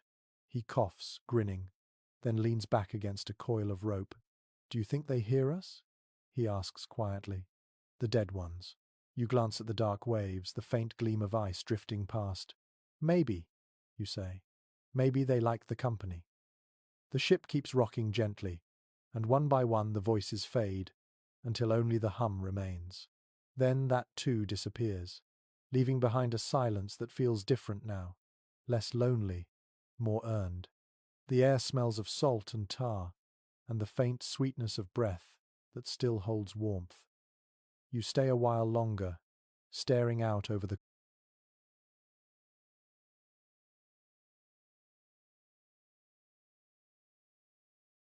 calm water. The cold is still there, but something has shifted. The sound of life, once released, never truly leaves. It lingers in the air like the memory of fire. The sea is calm again. Too calm. The kind of quiet that makes even breathing feel like a disruption. You lean on the rail and watch the pale horizon blur into the grey sky. The air tastes of salt and iron, and behind you, the crew moves with sluggish patience. The storm may be over, but the cold has left a restlessness that sits heavy on every shoulder. By now, tempers have grown thin. A single wrong word can spark an argument, and the cold amplifies every irritation. Two sailors quarrel over a coil of rope, their voices low but sharp. Another curses the cook for serving soup too thin. The sound of anger feels almost comforting. It reminds you that life still stirs among the frost. Records from privateer ships mention that winter voyages often bred mutiny as surely as hunger. Frozen fingers and sleepless nights were enough to turn loyalty brittle. Captains knew this, and rationed not only food but also patience. You can sense it in the air now, the unspoken tension that creaks louder than the timbers. The captain emerges from his cabin, wrapped in a fur-lined coat that has seen better years. His eyes move over the crew like a blade. No one meets his gaze for long. You realize leadership out here is not about power. It is about endurance, about convincing everyone that tomorrow is still worth chasing. The boy whispers beside you. He's been quiet lately. You nod. He's counting how many of us will make it through. The boy frowns, unsure if you are joking. You aren't. A note from an old admiral's logbook claims that discipline on frozen seas depended more on belief than fear. When faith in command thawed, mutiny was a storm waiting for wind. You can feel that wind now, faint but rising. The crew whispers more often, their glances longer. A man counts the bread rations twice, convinced someone is stealing. By midday, the ship's mood has shifted. The laughter from the previous night's singing is gone. The clatter of tools has grown louder, more deliberate. Every sound feels like a challenge. The cook shouts at a sailor for spilling water, and the sailor replies too quickly. A brief silence follows before they both look away. You remember something told in harbour taverns. A crew that sings together cannot mutiny until the song dies. You think of last night's melody, the warmth it carried, and how easily it slipped away with dawn. Maybe songs are stronger than chains after all. The captain gathers the crew near the mast. His voice is calm but cold. He speaks of storms yet to come, of provisions that must last longer than planned, of the need for unity. No threats, no promises, only truth. You can feel the words settle like snow, light but heavy. For a moment, it works. No one moves, no one argues. The illusion of control holds. Then a man at the edge mutters something under his breath. The sound is swallowed by wind, but everyone hears it. The captain's gaze snaps toward him. The silence that follows is sharper than any blade. Finally, the captain turns away, his restraint louder than anger. The man lowers his eyes, but the damage is done. A seed has been planted. Later, when the crew disperses, you hear whispers of ration counts and missing blankets. Someone blames the carpenter, someone blames fate. You stay quiet. Out here, suspicion spreads faster than frost. There is a detail from a sailor's diary that comes to mind. During one brutal winter crossing, the crew took to marking their sleeping spaces with chalk, a thin white line to claim territory. They called it drawing the warmth. No one crossed another's line. You look around now and notice the same invisible borders forming on your ship. Men sleeping farther apart, their eyes open longer, their hands resting closer to knives. The boy sits beside you, fidgeting with a piece of rope. They're scared, he says softly. Scared men make noise. You nod. Scared men also start fires, you reply. And we can't afford either. The sea remains still, as if listening. The horizon fades into fog. You hear a gull cry somewhere above, though you see no bird. The sound feels misplaced, a reminder of life elsewhere. By evening, the air smells of smoke from the galley and tension from the deck. The captain paces near the helm, his boots tapping a steady rhythm. The crew pretends not to watch him, but everyone does. Leadership at sea is a performance, and tonight the captain plays a man who fears nothing. A peculiar note from a Danish logbook tells of captains who carried a small bell, ringing it before every meal to remind the crew of order. The sound meant structure, routine, normalcy. Your captain has no bell, only presence, and for now, it is enough. You lie down near the railing, eyes fixed on the faint shimmer of the sea. Somewhere below, ice groans against the hull. You can feel the vibration through your spine.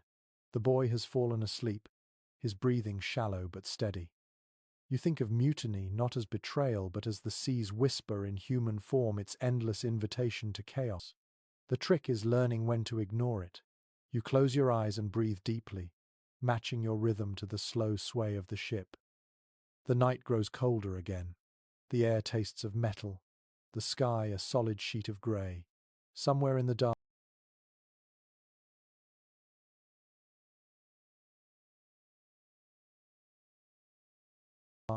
a man hums softly to himself, the same tune from before.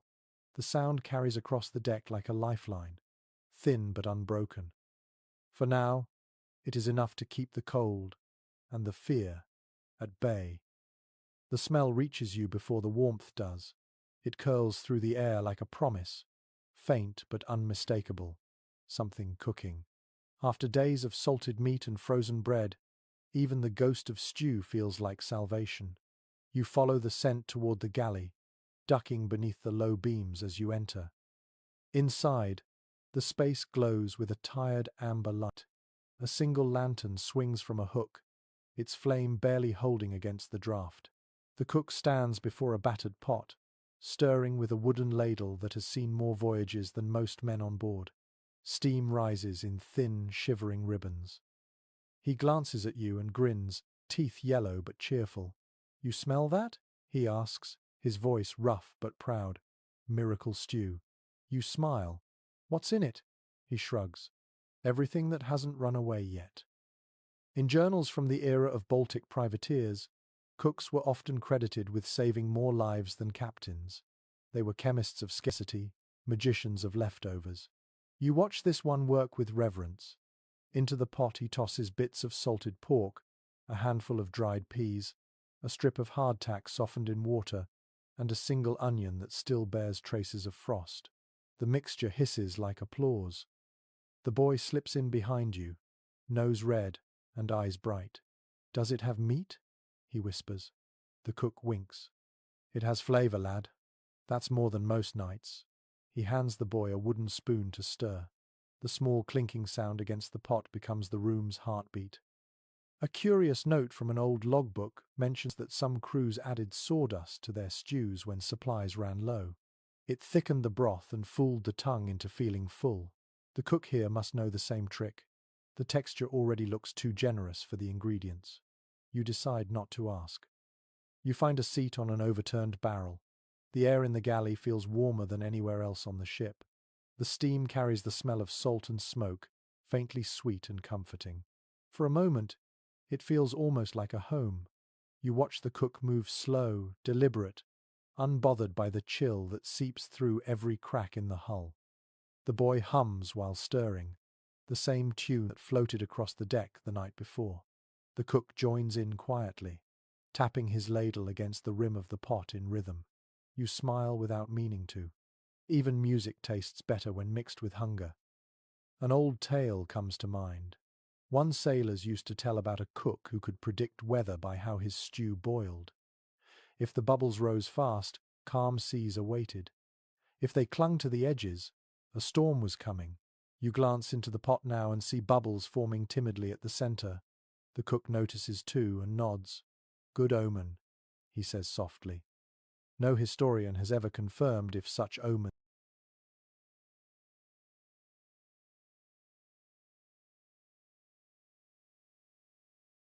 held truth, but it hardly matters. Belief itself warms the bones. You take the first sip when the cook finally ladles the stew into a cup. It is thick and smoky, the kind of flavor that makes you close your eyes to taste it fully. Salt, fat, a hint of onion, it is divine. The boy slurps beside you, grinning wide. Tastes like land, he says. The cook chuckles. If land ever tastes like this, I'm never going back. The three of you laugh, a sound so rare it startles you. A detail from an early English sailor's diary notes that cooks were often exempt from deck work during harsh winters because losing them meant losing morale. The entry ends with a simple truth. A warm belly argues less. You understand that now. Food is not just sustenance. It is diplomacy. The captain appears at the doorway, ducking to enter. He says nothing, only holds out his cup. The cook fills it without comment. The captain drinks, exhales, and nods once before leaving. The small exchange feels ceremonial, almost sacred. The hierarchy of warmth is clear. Whoever controls the fire controls the crew. The cook ladles out another portion and hands it to you. Keep your strength, he mutters. The cold's worse when your stomach's empty. You nod, grateful. Outside, the wind howls faintly, muffled by the thick wood of the galley walls.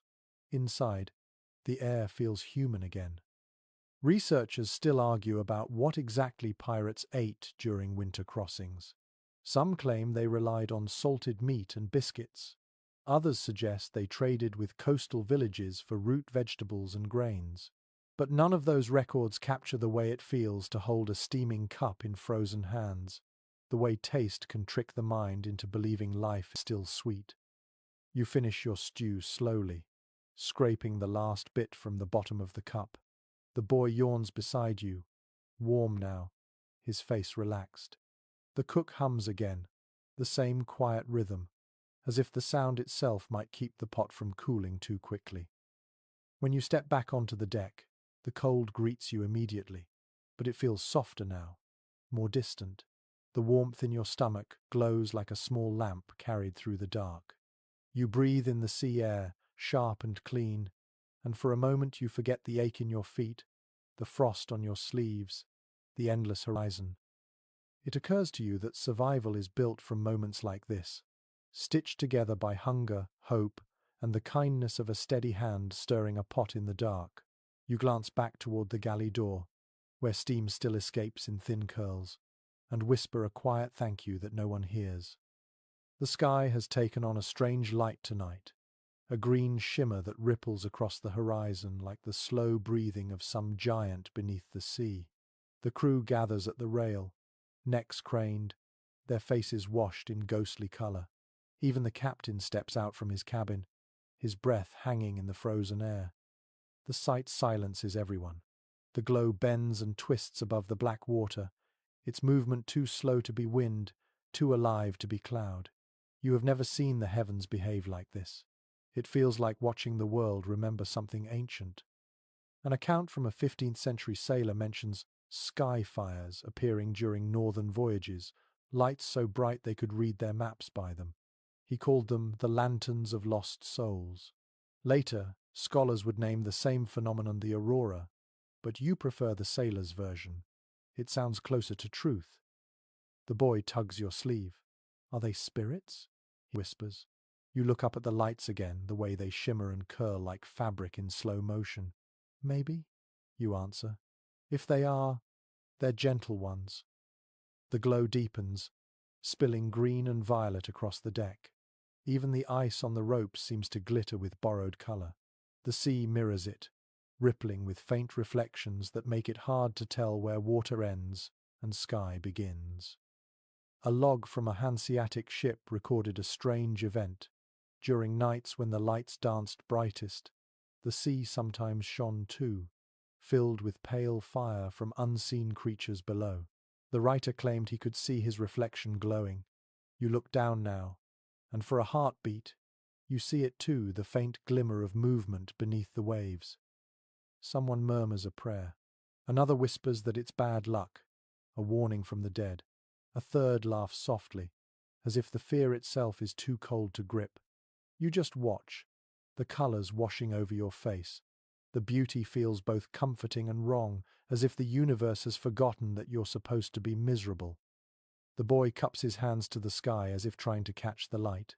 His breath fogs, blending with the glow. "Do you think it's warm up there?" he asks. You almost answer yes. Then you see something in the water, a pale shape gliding just beneath the surface. It moves like a shadow, long and slow. The others see it too. The murmurs stop. For a long moment no one breathes. Then it vanishes, leaving only light and silence. A sailor breaks the stillness. "Whale," he says, his voice uncertain, or something pretending to be. The men laugh nervously. The cook mutters, "If it's pretending, let it keep pretending." No one knows for sure what they saw. Some claim it was a whale. Others insist it was a ship ghost sailing below. There are old tales of spectral vessels that appear in frozen seas, lit from within by strange green flames. Scholars later suggested they were tricks of the aurora reflected on ice. But out here, explanations mean little. Belief has more weight than reason when the world glows like this. The boy leans against the rail, eyes wide. "It's beautiful," he whispers. You nod slowly. "It is," you reply, though a part of you wonders if beauty this deep in winter is a kind of warning. The light shifts again, pale green giving way to a faint blue that feels almost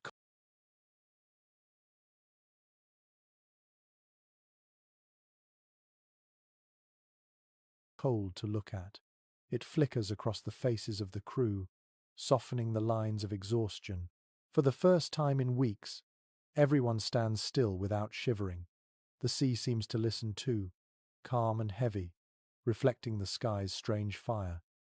You remember reading a fragment from an Icelandic manuscript that claimed the lights were the breath of whales under ice. The ancients believed the creatures exhaled stars through the water, their souls glowing as they sang. You can almost imagine it now, the sea alive with music too deep for human ears. The captain finally speaks. "Back to work," he says quietly, though there is no anger in his tone. The spell breaks gently. The men disperse, still glancing upward as they go. The boy lingers, unwilling to look away. You stay beside him a moment longer, both of you silent. When the last glow fades, darkness returns like a tide. The ship creaks, the sea breathes. The illusion ends, yet the after-image remains in your mind, vivid and unreal. You blink, and the world feels smaller again. Historians still disagree on how much sailors understood about the aurora. Some writings describe awe, others fear. You think they understood enough. They knew that beauty at sea was never just decoration. It was a message, even if no one could read it. The boy sighs. "It's gone," he says softly. You rest a hand on his shoulder. The sea hides its gifts. You tell him. "It shows them only to prove it can." He nods, not quite understanding, but the answer pleases him anyway. As you return to your place by the mast, you glance once more at the sky. A faint shimmer remains, just a whisper of green among the stars. It feels like a promise, or perhaps a memory, lingering to remind you that even in the cruelest cold, there are moments when the world still remembers how to shine. You close your eyes and breathe. The light fades from your vision, but its warmth, imagined or not, stays behind. Morning comes wrapped in fog so thick it feels like a second ocean, one made of air instead of water. You can barely see the length of the deck. The sails hang limp, heavy with dew, and the ropes glisten like wet hair. Every sound is muted, swallowed by the mist. Even your breath seems hesitant to leave your chest. The captain stands at the helm, his hand resting on the wheel. His eyes flick between the sea and the compass nailed beside him. The needle trembles but doesn't settle. He frowns, taps the glass, then taps it again. It spins lazily before freezing at an angle that points nowhere. You hear the low murmur ripple through the crew. Everyone knows what that means. The compass has frozen, trapped by the night's chill. The ship is blind. Old records describe this moment as one of the sailors' greatest fears. Navigation was never certain to begin with, but when the compass stiffened, the sea became endless. Some captains swore by the stars, others by instinct. Some simply prayed. You watch your own captain now, his breath clouding the glass, trying to thaw the frozen needle with patience instead of panic. The boy leans beside you, his voice a whisper. Can't he just heat it with a candle? You shake your head. One spark, and this whole ship burns. We wait. The waiting feels heavier than the cold. A sailor kneels beside the compass and opens a small pouch of sand. He sprinkles it gently over the glass, muttering a few words under his breath. You have seen him do it before. He believes the earth will guide the metal back to life if it tastes soil again. The others pretend not to watch, but every man on deck leans slightly closer. The needle twitches once, twice, then holds steady.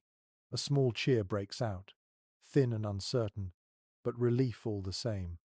In a fragment of a Dutch navigator's journal, he wrote of sailors trusting their heartbeat more than their instruments during the northern crossings. If the heart beats steady, he said, the ship will follow. You think of that now as you feel your own pulse, slow and stubborn beneath your coat. The fog thickens, and the world shrinks until it contains only wood, breath, and the faint smell of salt.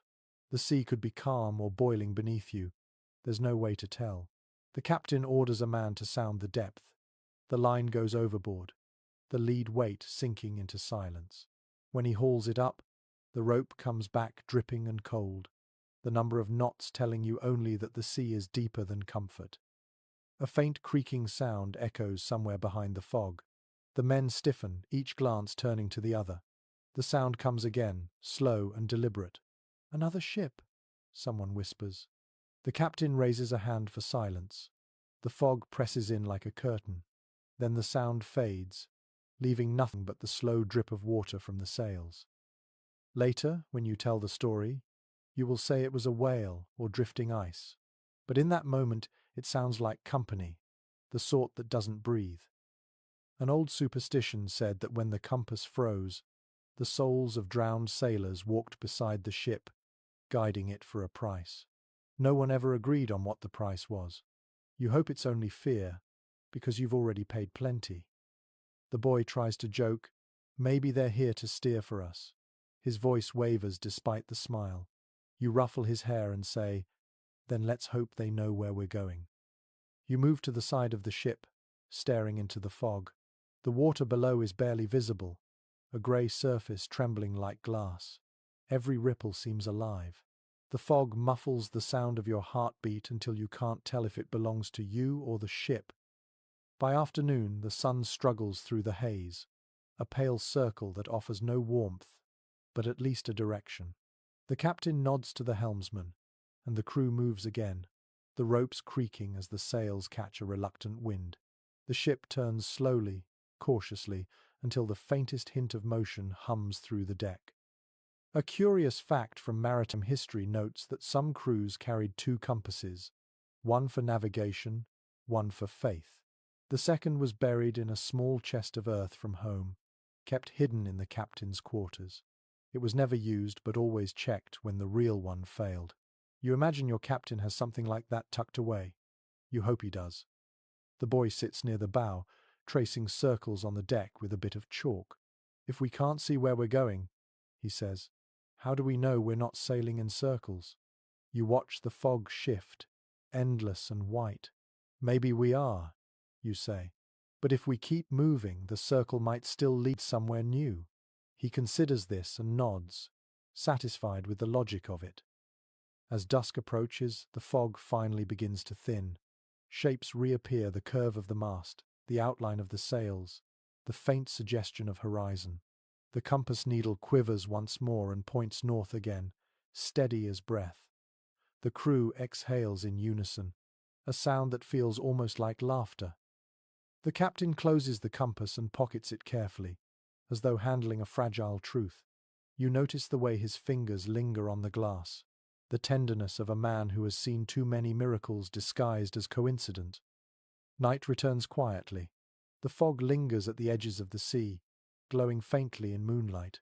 The air smells cleaner now, sharper. The boy leans on the rail beside you, eyes half closed. "Do you think the compass really froze?" he asks. "Or did we?" You smile, not sure you know the difference. Above, the stars return, countless and cold. You breathe in deeply and feel something shift inside you, a tiny spark of faith in direction, not in tools or maps, but in the stubborn rhythm of movement. As long as the ship drifts, you decide you are still home.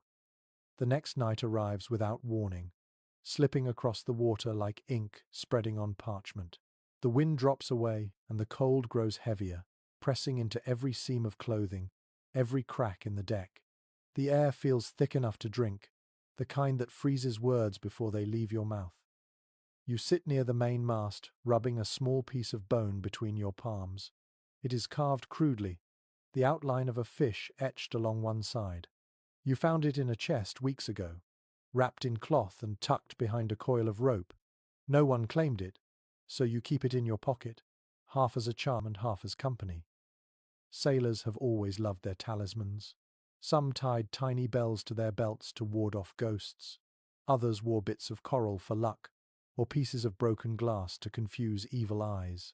One logbook from a northern trading ship mentions men who kept rat skulls strung on cord, convinced the spirits of the vermin would keep storms away.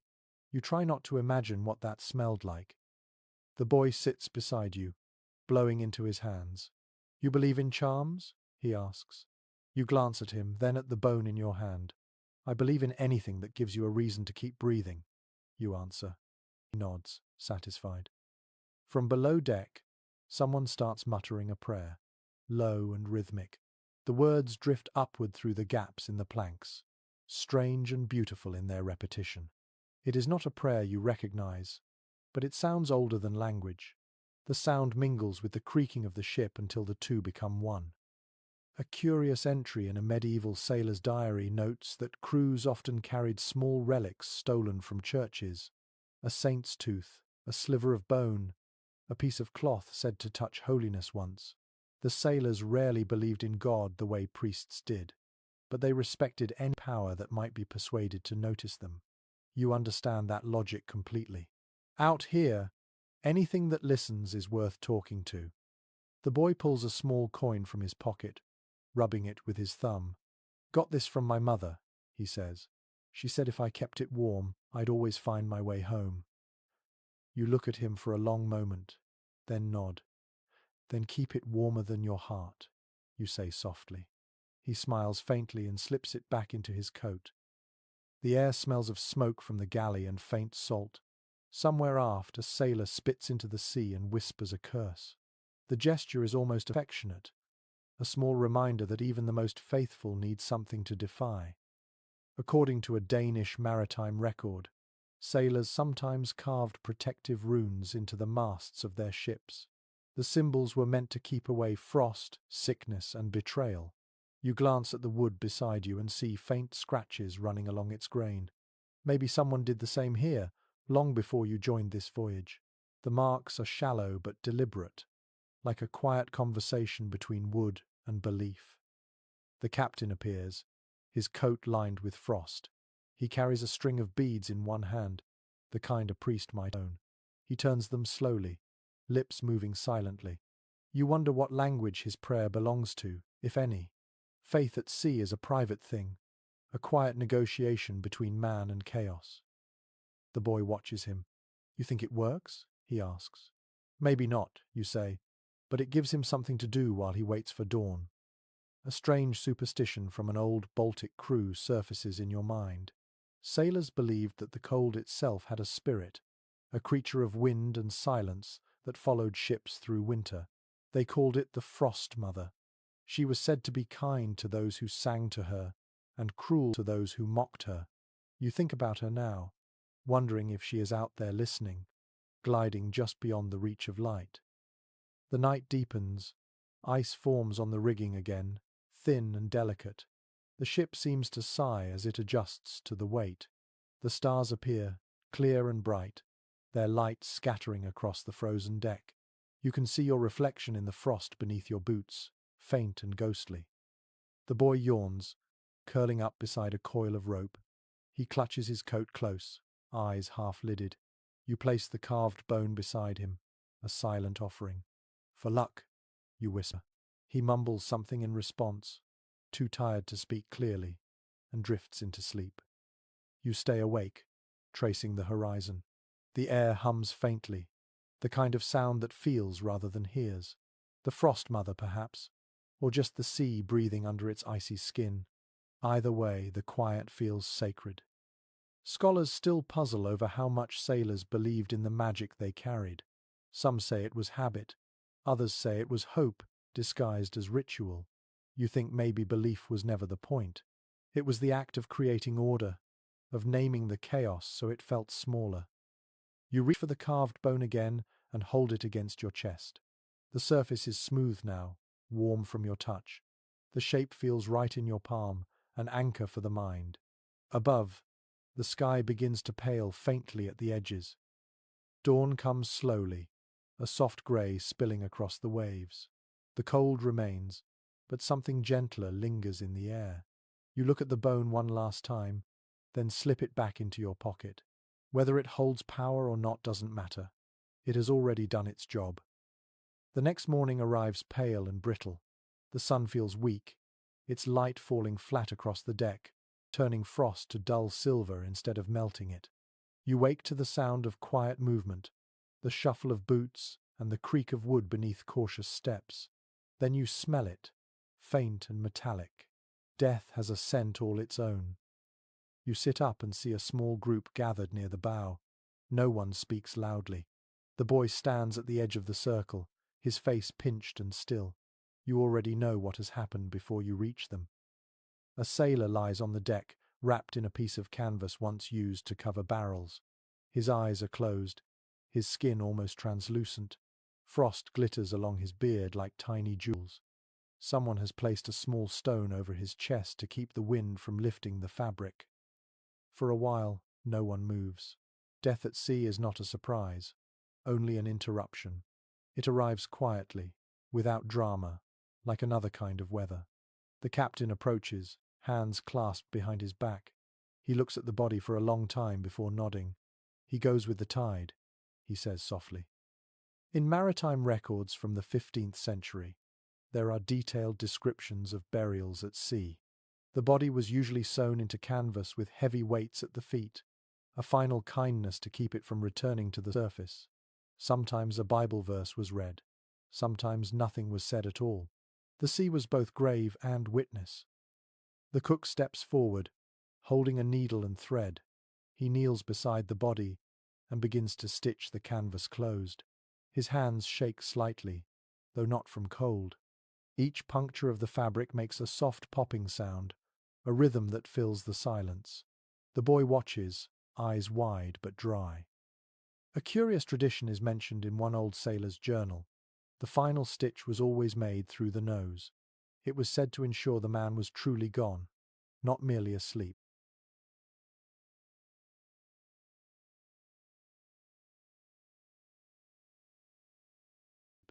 You watch now as the cook makes that last careful motion, then ties off the thread. No one flinches. Ritual is a shield against thinking too much. When the sewing is done, the men lift the body gently and carry it to the rail. The captain opens his coat and removes a small flask. He pours a measure of rum over the canvas, murmuring words too low to catch. The smell mixes with the cold air, sharp and sweet. The boy whispers, "What was his name?" No one answers right away. Finally, the quartermaster says, "He was called Jakob." The name hangs in the air for a moment, thin and fragile. Then the captain nods again. "Let him rest." They tilt the body, and it slides over the side with a quiet splash. The sea swallows him without protest. There is no echo, no wave, no ripple left behind. Just the faint impression of motion that fades almost instantly. For a long time, no one moves. The sound of the ship resumes slowly, the creak of wood, the sigh of the wind, the endless rhythm of survival. The captain wipes his hands on his coat and walks away. The cook collects his needle, his face unreadable. The boy remains at the rail, staring into the water. In the diaries of Arctic explorers, It is written that sailors often spoke to the sea after a burial, as though informing it of a new companion.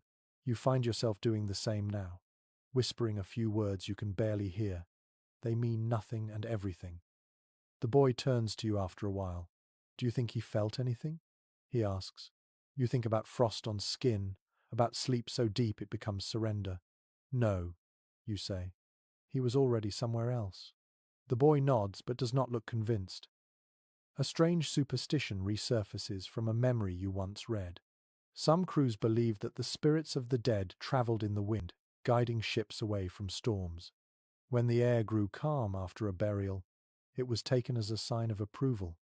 You glance at the sails now and notice how still they are. The sea looks like glass. The boy breathes out slowly. Do we mark his name anywhere? You shake your head. The sea keeps its own records. He frowns at that. Then who remembers him? You hesitate.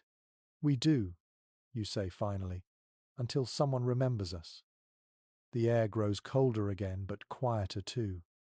The moment feels suspended, a pause before life resumes its motion. The cook returns to the galley, the quartermaster checks the ropes, and the captain stares at the horizon as if trying to find the line between duty and grief. Historians still debate whether pirate crews were more merciful or more practical when death came. Some accounts speak of prayers and ceremony. Others suggest a body might be gone before sunrise to save time. You think perhaps both can be true.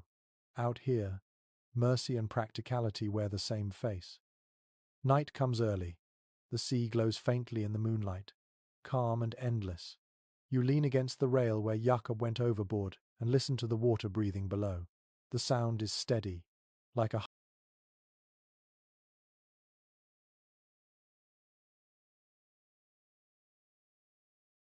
heart that belongs to no one. The boy sits beside you, silent for a long time. Then he says softly, "Maybe he's warm now." You don't answer. You just nod, watching the place where the water shifts, imagining the weightless peace waiting below. The next morning smells of smoke and salt. The ship has drifted closer to land, though at first no one is sure where. A faint line of dark shapes emerges from the mist ahead, jagged against the pale horizon. The captain leans over the rail and squints. "Ice ports," he mutters. The word alone carries both relief and caution. You follow his gaze and see a narrow inlet lined with snow-covered rocks. Beyond it, a handful of wooden buildings huddle together like animals keeping warm. Smoke curls weakly from their chimneys. The sight of firelight feels like a promise of life after too many frozen nights. The boy beside you grins. "We're saved," he says, already imagining warm rooms and food that doesn't crunch with salt. You smile, though the captain's expression tells a different story. Shore means trade, but it also means risk. In the annals of northern trade routes, small ports like these were notorious for their shifting loyalties. They welcomed sailors one week and robbed them the next. The cold didn't breed kindness, it bred necessity. Everyone was surviving someone else's hunger. The ship creaks as it anchors near the shore. The sound of the ice grinding along the hull makes you wince. The captain orders a few men to lower a small boat. The boy jumps in before anyone can stop him. "I'll help," he insists. The captain narrows his eyes but allows it. You climb down after them, the oars stiff with frost. The water near shore is half ice, half slush. The boat moves slowly, cutting through the grey surface. The air smells cleaner here, sharp with pine and distant smoke. As you near the dock, a figure steps out from one of the wooden huts. A man in a fur coat waves lazily, his face hidden beneath a hood. The boy whispers, "Do you think they'll trade with us?" You nod. "Everyone trades. It's only a question of what they take." When you reach the dock, the man steps closer. His beard is white, his eyes small and wary. He greets the captain in a language you half recognize but cannot follow. The two speak quietly for a while, gestures doing most of the work. Then the man nods and beckons you all toward the shore. Inside the largest hut, the air is warm and thick with the scent of burning peat. The walls drip from melted frost. You can hear the faint hum of voices in adjoining rooms, low and steady like a song sung under one's breath. The villagers move slowly, wrapped in thick furs, their faces expressionless. They offer bowls of hot liquid that smell of herbs and fish. You drink cautiously. It tastes strange but good. According to one surviving letter from a Hanseatic trader, these winter ports often mixed their hospitality with calculation. They would measure each visitor's weakness as carefully as they measured silver. You could feel the weight of their eyes now, curious but not unkind. They are assessing you, taking stock of who looks strong, who looks tired, who might trade too easily. The captain unrolls a small bundle of cloth and reveals items for barter: a few coils of rope, some nails, a half-empty keg of rum, and a handful of trinkets stolen from warmer waters. The villagers examine everything without speaking, their fingers quick and practiced. Finally, the old man nods. Two women appear from a back room carrying baskets filled with bread and dried fish. The exchange is quiet, almost ritualistic. The boy chews his bread greedily, eyes bright. "It's soft," he says between bites, astonished by the texture. You take a piece and taste it slowly. The warmth spreads through your chest. You hadn't realized how much you missed the feeling of chewing something that wasn't hard as wood. A peculiar note from a 17th century sailor's diary describes these same northern taverns as half church, half trap. He wrote of being welcomed with soup and smiles, only to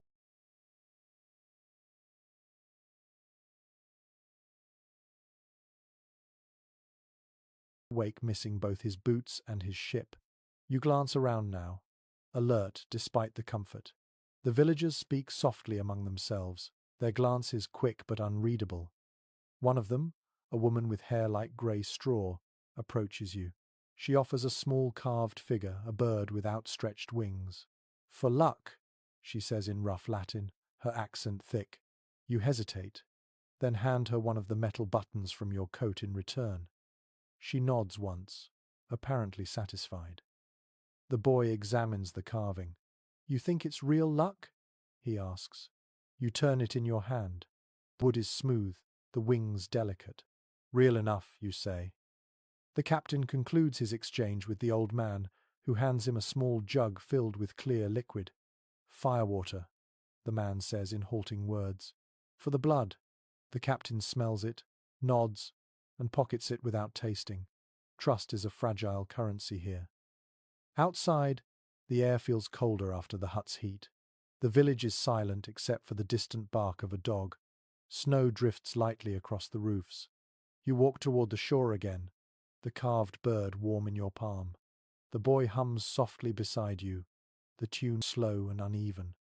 Historians still disagree on whether pirates found allies in these remote ports or simply temporary truces. Some records suggest entire winters spent living among locals, trading stories for shelter. Others tell of betrayal, ships burned for their iron. You decide it was probably both, depending on who told the story later. The small boat waits at the dock, half frozen into place. As you push it free, the old man watches from the shadows, his expression unreadable. He raises a hand in farewell, or perhaps in warning. The boy waves back enthusiastically. The row back to the ship feels longer. The sea crackles around the oars, ice breaking with every stroke. When you finally climb aboard, the air feels colder, emptier. The captain distributes the bread carefully, one piece each, then disappears into his cabin. You sit near the mast, breaking your bread into smaller bites to make it last. The carved bird rests in your pocket, its wings pressed against your thigh. You glance toward the shore, where the faint smoke still rises into the grey sky. For a moment you can almost believe in warmth again. The day after leaving the ice port, the ship groans like a wounded animal. The air is brittle and dry, the kind of cold that silences breath before it leaves the mouth. The sails hang stiff with frost, catching only the weakest sighs of wind. Every man on board moves as if carved from wood. You are on deck with a needle, a strip of canvas, and a prayer you don't quite remember. The storm 2 nights ago tore a hole through the foresail, a jagged wound that looks almost deliberate. The captain wants it mended before nightfall. though your fingers already feel like glass. The boy sits beside you, squinting against the glare of reflected light. Hold it steady, you tell him, and he presses the torn edges together while you thread the needle. The cord is thick and waxed, meant to withstand wind and salt, but it's stiff from the cold. Each stitch is an argument with the air.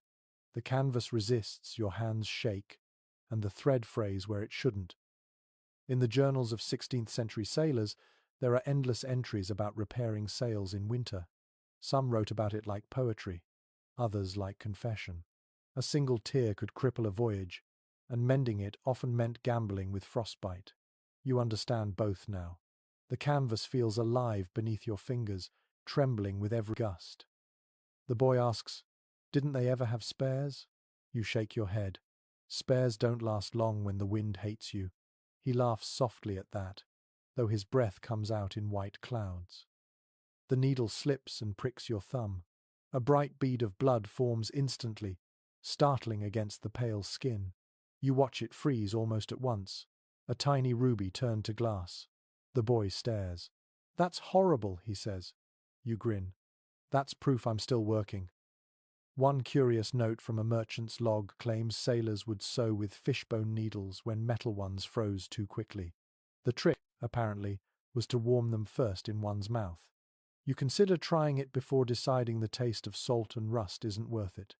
The current needle, though stiff, will do. The wind grows stronger. The sail thrashes in your hands, pulling like a living thing desperate to escape. The boy holds tight, knuckles white. "It's fighting us," he mutters. "Let it fight," you say, teeth gritted. "We'll win." For hours you work in silence, save for the rhythmic scrape of the thread through canvas. The sound becomes hypnotic. The world narrows to the slow movement of your hands, the sting in fingertips, the dull ache spreading up your arms. You lose track of time. The sky darkens. A sailor brings you a mug of something steaming. The smell is strong, a mix of herbs and boiled rum. "For the hands," he says. You take a sip. It tastes like smoke and fire, but warmth spreads instantly through your chest. The boy drinks too quickly and coughs. The men laugh quietly, grateful for distraction. An old story told among shipwrights claims that sails repaired under moonlight held longer than those mended by day. The reasoning was simple. Moonlight was calm, daylight too proud. You glance upward now and see the first pale edge of the moon rising behind a curtain of clouds. The light catches on the freshly stitched seam, making it shimmer faintly. You decide to believe the story, if only for luck. The captain appears near the helm, his coat buttoned tight, his face unreadable. He watches you work for a long moment, then nods once. "Good enough," he says. Praise from him is rare, and you feel it settle warmly in your chest. The boy beams with pride. The repaired sail catches a weak gust of wind and billows gently. The sound of it fabric filling, ropes tightening, is the most hopeful noise you've heard in weeks. The ship shifts, moving forward again, slow but steady.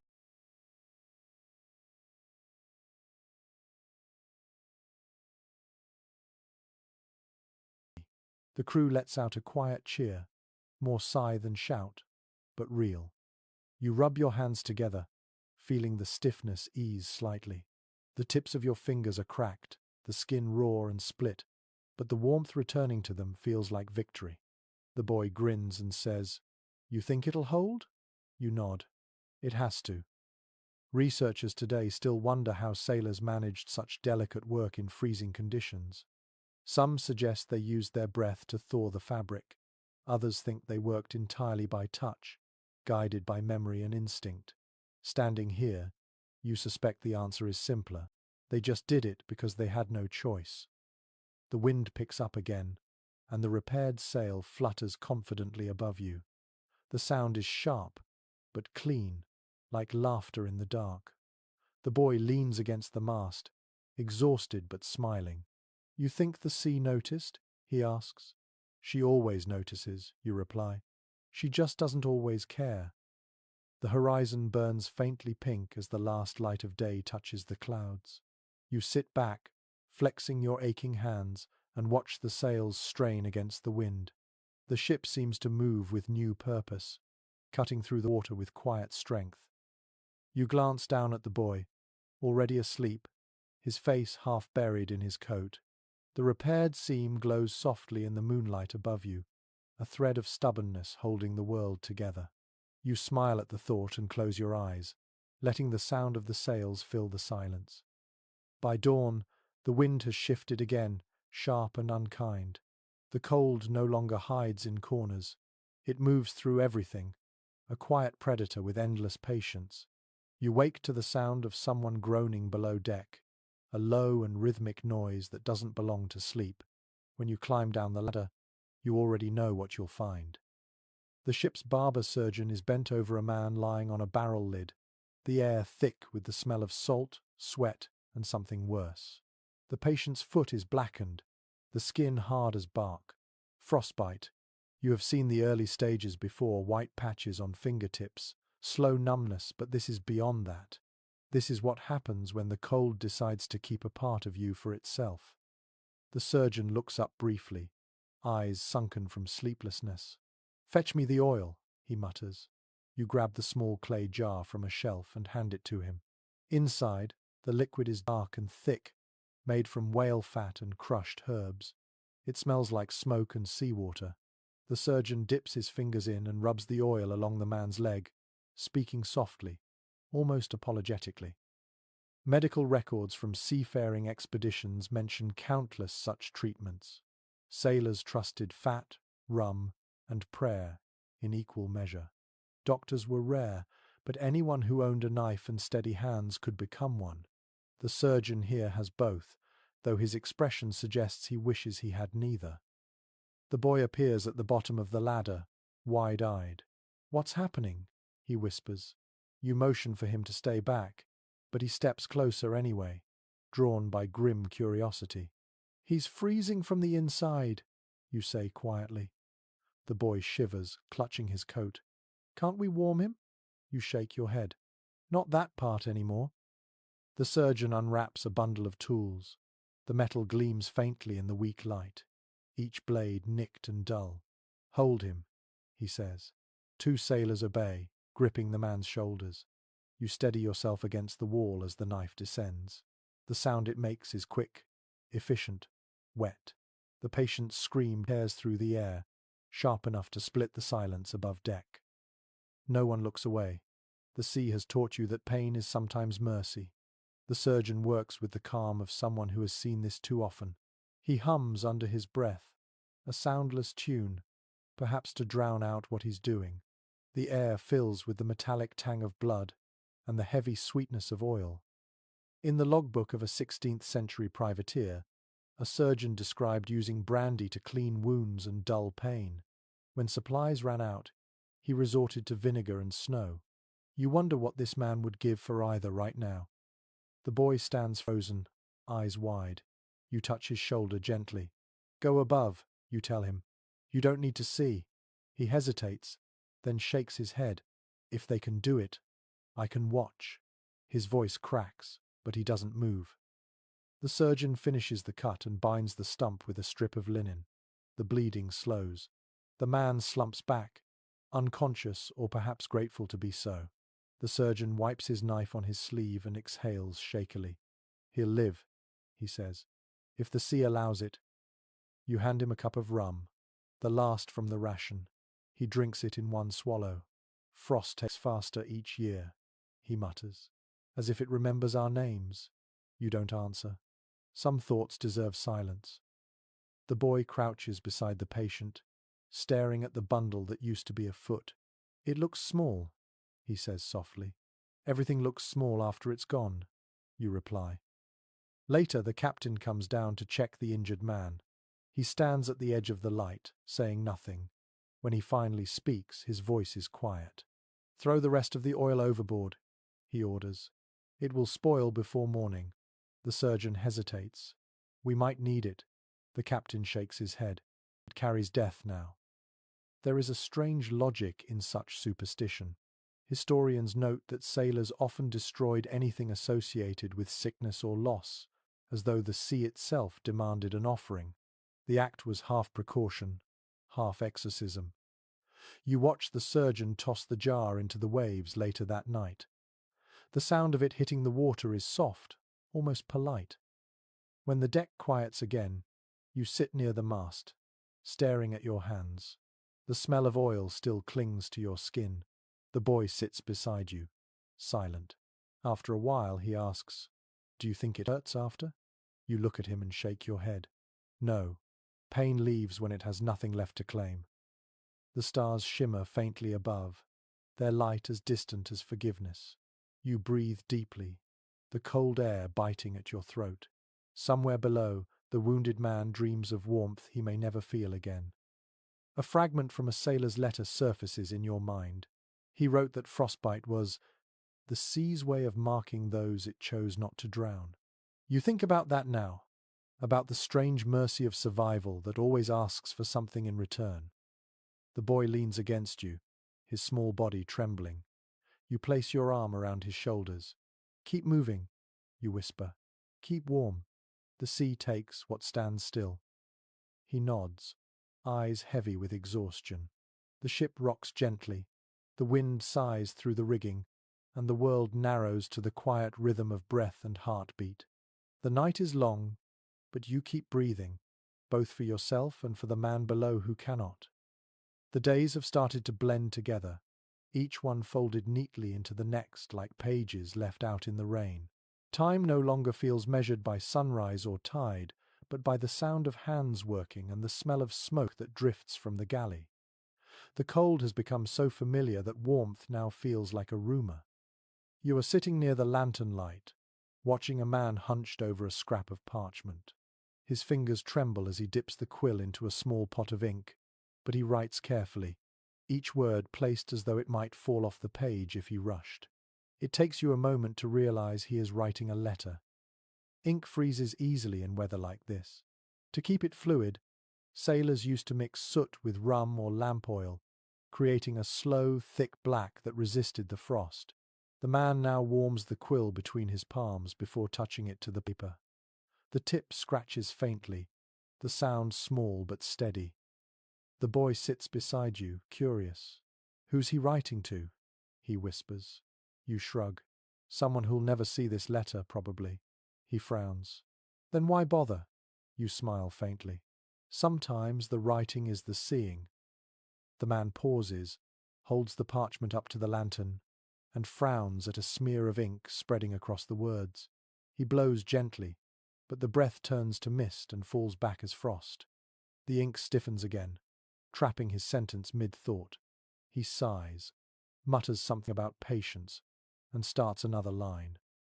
In an old English sailor's notebook, there is a mention of men sealing their letters in bottles when the cold made delivery impossible. Some believed the sea carried them to the right shore. Others just wanted their words to outlive them. You wonder how many bottles still drift somewhere out there, their messages frozen into history. The boy watches, wide-eyed.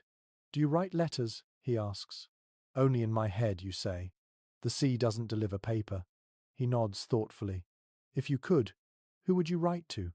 You hesitate before answering. "Someone who'd understand why I stayed." The man finishes his letter and folds it carefully. The paper cracks faintly, stiff with cold. He ties it with a bit of thread and slips it inside a small oilskin pouch. For a moment, he holds it close to his chest, as though warming it might make the words live longer. Then he tucks it into a gap between the planks near his bunk, a secret archive of hope. Historians often overlook such gestures. Ships' records speak of routes, cargo, and battles, but rarely of the small tendernesses that kept men human. The letters that survived are few and usually unsigned, but the handwriting always tells the same story. Shaky, uneven, alive. The boy reaches for a scrap of paper and a stub of charcoal. "I want to try," he says. He presses his tongue between his teeth as he writes slowly, clumsily. When he finishes, he hands it to you. The words are simple. "Dear home, I am cold but not dead yet." You fold it and give it back. "Keep it," you tell him. "That's a strong sentence. Might outlast us all."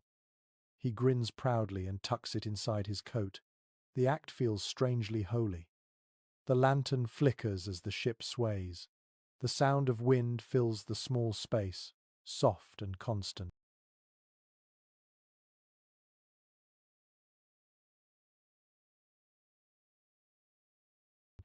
You can hear someone snoring nearby, another coughing, the faint creak of wood breathing in rhythm with the sea.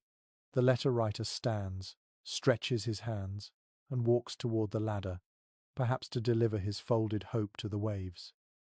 A curious note from a 17th century diary describes men whispering to their letters before tossing them overboard, as though blessing them with their final breath.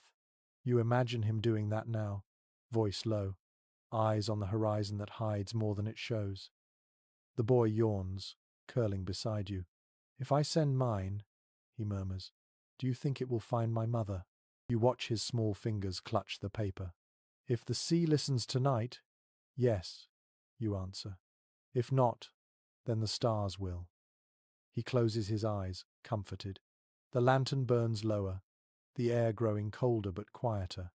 You can almost hear the scratch of the quill still echoing somewhere in the dark, a rhythm that feels both fragile and endless. You think of all the words lost to the ocean, sentences swallowed before they reached another hand.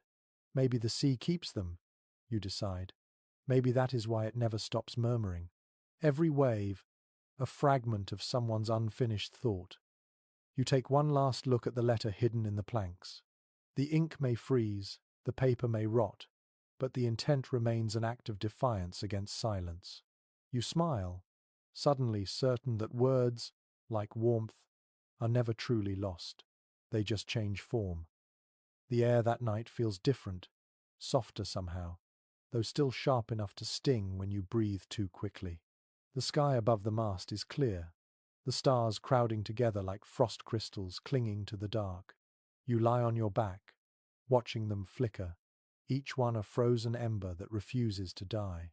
The ship creaks gently beneath you, its rhythm almost like a lullaby. Sleep comes in fragments these days. You drift between waking and dreaming, never sure which feels more real. The line between exhaustion and peace has blurred. You close your eyes and listen to the sea's quiet murmur, that endless conversation of wind and water. It almost sounds like words. The boy sleeps beside a coil of rope, curled tightly like a cat. His breath comes out in thin puffs, rising and vanishing into the cold air. You pull your coat tighter around him. The sound of his breathing steadies you. Legends among sailors spoke often of dreams at sea. Old stories said that when men fell asleep under the open sky, their minds drifted into the water, carried by invisible tides. Some claimed they met spirits there, guardians of the deep, the kind that gave warnings or comfort in whispers. You used to laugh at those tales. Tonight, you almost hope they are true. The stars seem to ripple, reflecting faintly in the black water below. For a moment, it looks as though the ship is sailing between two skies, one above and one beneath. You close your eyes again and breathe deeply, letting the rhythm of the waves guide you. A sound begins to form in your half-dreaming mind, a low hum that rises and falls like a chant. At first, you think it is wind caught in the rigging, but it changes too smoothly to be chance. You open your eyes and see nothing, yet the melody remains. It is warm somehow, threading through the cold. In an obscure Norse folk tale recorded centuries later, sailors told of the ice spirits, beings who hummed over sleeping men to keep their hearts from freezing. They said the sound felt like a hand resting on the chest, gentle but firm, reminding the body to breathe. You feel that now, a steady pulse of warmth just beneath your ribs. The boy stirs, mumbling in his sleep. His face relaxes, a faint smile playing across his lips. Whatever he is dreaming, it must be kind. You envy him that simplicity. The hum continues, weaving through the ship like invisible smoke. You turn your head toward the horizon and see faint light glimmering on the water's surface, pale blue and slow-moving. For a moment, it looks like stars have fallen into the sea. The glow widens, spreading beneath the hull in a quiet swirl. It feels alive. Sailors once called this glow sea fire. Scientists would one day name it bioluminescence, but the word means little compared to the sight. To those who saw it for the first time, it was magic made visible. Some said it was the souls of drowned sailors guiding the living. Others believed it was a message from the moon itself. You reach out, trailing your fingers along the wet railing. The glow responds faintly, a ripple of light curling toward your hand. The hum grows softer, almost like breathing. You are no longer sure whether it is sound or imagination, but you find you don't care. The boy wakes suddenly, blinking in confusion. "Why is the water shining?" he asks sleepily. You smile. "The sea is dreaming too," you say. He peers over the rail, eyes wide with wonder. "It's beautiful," he whispers. You nod. "Even the cold has its beauty, if you stay long enough to see it." He leans closer, resting his chin on his arms. "Do you think they're real?" he asks quietly. "The spirits?" You look at the glowing water again, its slow dance beneath the ship. "Maybe not real like you or me," you say, "but real enough to visit when we need them." The hum fades gradually, replaced by the sound of wind stirring in the rigging. The glow dims, slipping back into darkness until the sea is black again. The boy sighs, disappointed. "It's gone." You shake your head. "It never really leaves. We just forget how to see it." He settles beside you again, pulling his coat tighter. "I dreamed of my mother," he says softly. "She was cooking, and it was warm." You smile faintly. "Keep dreaming it," you tell him. "Dreams have their own heat." He nods and drifts back to sleep. You stay awake a little longer, watching the last faint shimmer beneath the hull. The sea looks calm now, almost tender. You whisper a quiet thank you, unsure if you are speaking to the water, the wind, or something older. Historians have argued for centuries whether sailors' visions at night were signs of exhaustion or the mind's way of surviving despair. You think perhaps they were neither. Maybe the sea simply rewards those who keep looking long enough for beauty in its coldest places. The stars above begin to fade into the grey of dawn. The ship rocks gently, and you close your eyes, feeling the hum linger faintly in your bones. When you finally drift to sleep, it feels as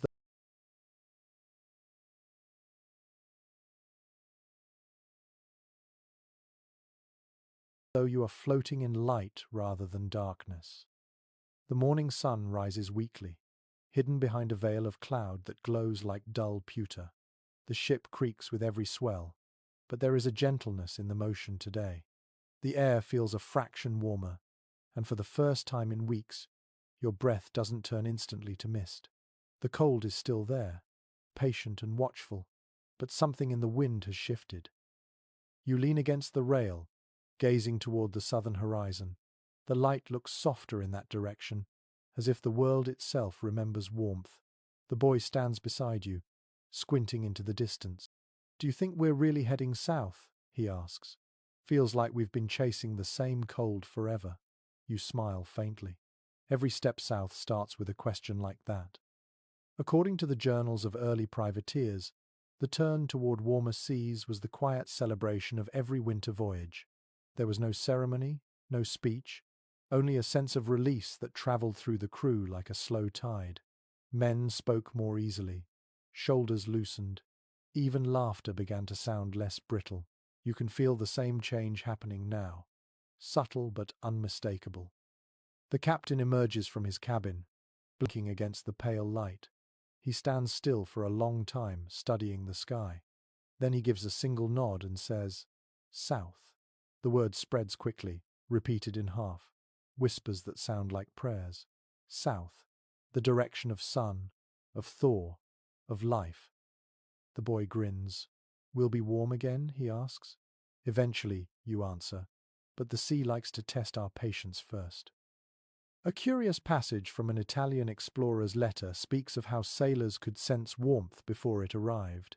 "The smell of the air changed," he wrote, "turning sweeter, almost earthy. You sniff the wind now and find a trace of something new beneath the salt. It might be your imagination, but it smells faintly of soil and rain." The sails snap gently above as the crew adjusts their course. The ropes creak, and the deck tilts slightly, giving the ship a feeling of renewed purpose. You can almost hear the wood sighing in relief. The boy runs to the prow, shouting something about seeing birds, though what he's pointing at might just be drifting scraps of cloud. Still, his excitement spreads quickly. The men smile at his energy, some even laughing. You hadn't realized how much you missed that sound. Historians often write about pirates as creatures of greed and violence, but they rarely speak of hope, that quiet currency which keeps a crew alive longer than gold ever could. Hope is in every raised sail, every sunrise endured. It's in the boy's face now, bright with belief. The captain calls for repairs to the rigging before the weather turns. The men move without complaint. Their motions are slower than in summer, but the rhythm is returning. You take a turn at the ropes, your fingers raw but willing. The smell of pitch fills the air as someone works tar into the seams, sealing the wood against water. The sound of it, the slow, sticky slap, is strangely comforting. As you work, the boy hums behind you, the same tune from nights before, though it sounds lighter now. That song again, you say? He shrugs. Keeps my hands from freezing. You grin, then keep singing. By midday, the sky brightens. A faint strip of blue appears between the clouds. The crew pauses to stare, blinking as if their eyes have forgotten color. The boy tilts his head back and laughs. It's such an honest sound that even the captain smiles. In one sailor's log from the 15th century, he described how men heading south would remove their gloves just to feel sunlight on their skin again, even when it burned. You decide to do the same. The warmth is barely there, but it feels real enough to chase away the ache in your fingers. The boy asks, "What will we see first when it gets warm?" You think for a moment. Birds, maybe whales, maybe even green on the shore. He nods eagerly. And food that isn't soup? You laugh. If the sea is kind. The hours drift by. The sails fill steadily. The ropes hum softly, and the sea changes color from grey to something deeper, almost blue. The frost that once clung to the deck begins to weep in tiny droplets. Each drop glints like glass before falling away. As evening comes, the temperature stills at a point just above freezing, which feels almost luxurious. The crew eats their rations without shivering. The cook even hums a tune as he stirs the pot. You watch the steam curl upward and feel, for the first time, that the ship might truly survive the winter's grip. A curious superstition written in an old whaler's diary claims that when the sea turns bluer after weeks of grey, it's because the ocean has forgiven the ship for surviving. You think about that as you watch the reflection of the dying sun ripple across the surface. Forgiveness or not, the sea feels different tonight, less like an enemy, more like an old teacher who has finally nodded in approval. The boy lies beside you, his head resting on his arm. "Do you think warmth makes people good again?" he asks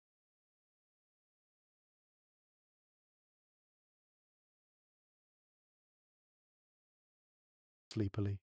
You look out over the darkening horizon, the faint pink glow fading into silver. "Not good," you say softly. "Just softer." He smiles at that, eyes half closed. The wind moves gently through the rigging, whispering like a lullaby. Somewhere deep below, the sea sighs as if in answer. You pull your coat tighter, feeling the weight of the past weeks settling into something quiet, something almost peaceful. The night rises slowly.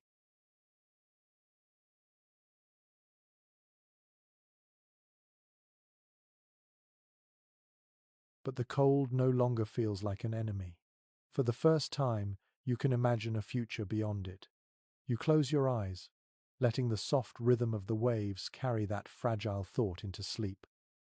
By the second day of sailing south, the wind turns warmer, enough that your breath no longer lingers in the air.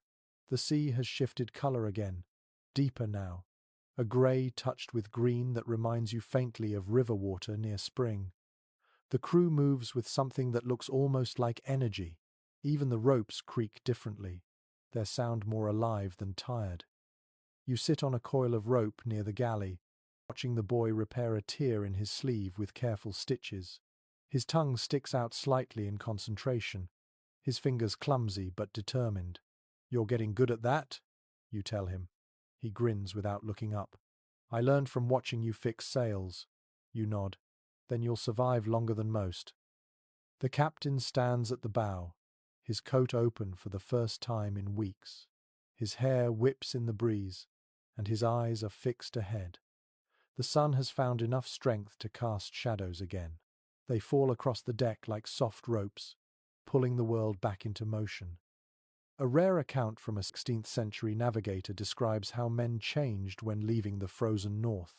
Their voices grew louder, their steps lighter, their tempers kinder. "Warmth," he wrote, "makes saints of sailors." You think about that now as laughter begins to return to the deck. Someone produces a battered violin from a crate, its strings slightly rusted but still able to sing.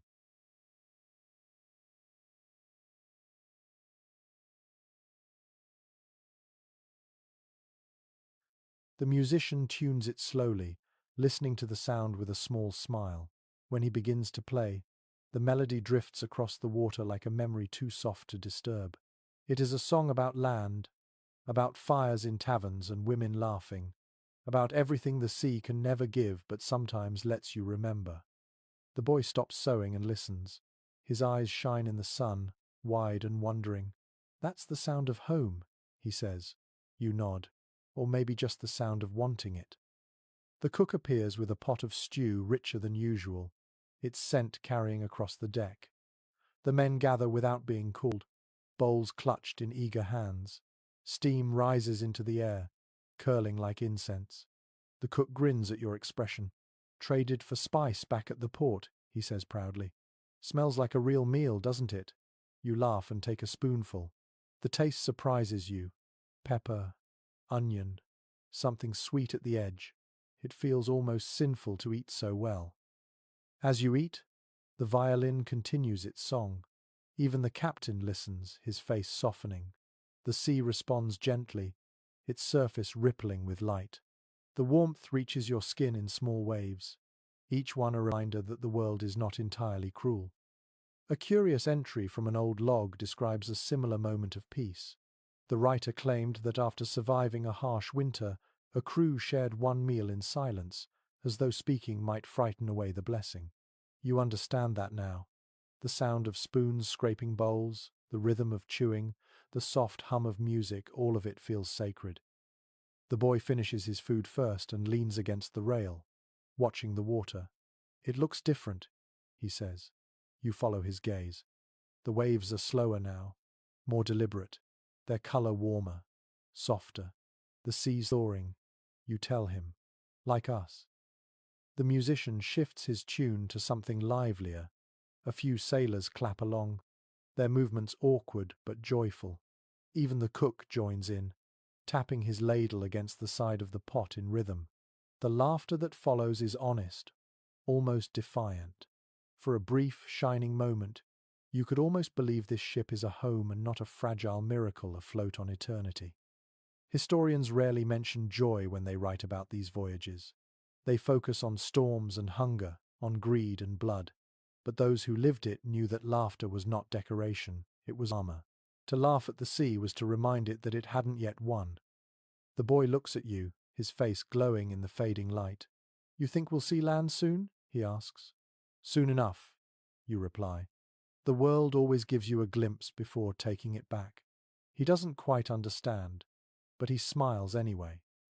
Evening comes quietly, the horizon fading into lavender. The ship glides forward, its sails full but calm. The warmth lingers like a hand resting on your shoulder. You can smell salt, wood, and faint spice in the air. The violin slows, its final notes stretching out until they vanish completely. No one speaks. The silence feels earned. You glance up at the stars, which are clearer now, less icy, more golden. The constellations look familiar again. "There," you whisper to the boy, pointing. "That one's called the Road South." He frowns. "I've never heard of it."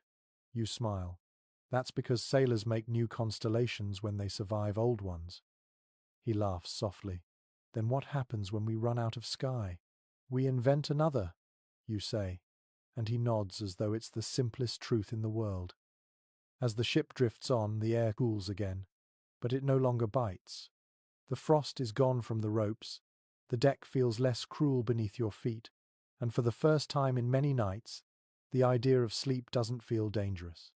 You sit a while longer, listening to the quiet lapping of waves against wood. The sound feels like forgiveness. You close your eyes, resting your head against the mast. The warmth within you is small but steady, a flame carried from everything you have endured. The sea stretches out before you, endless but no longer indifferent. You let the rhythm of it fill your thoughts until they dissolve into calm. The dawn comes golden, not grey. The sky opens in slow colour, a wash of pale amber spreading across the sea, until even the frozen boards beneath your boots look warm again. The air smells different now, less of salt and ice, more of rain and life. You lean on the rail, feeling sunlight touch your face for the first time in what feels like forever. The boy stands beside you, squinting at the horizon. His cheeks are still thin, his hair still tangled, but his eyes shine with something that looks suspiciously like hope. "Is that land?" he asks. You follow his gaze. There, faint and uncertain, a dark line breaks the endless water. For a moment you think it might be a trick of light, but then the shape holds. A coastline, real and solid. You do not cheer. No one does. The moment is too fragile, too sacred for sound. The captain simply nods once, and that is enough. The crew moves quickly, adjusting ropes, trimming the sails. Every motion feels lighter, as though gravity itself has softened.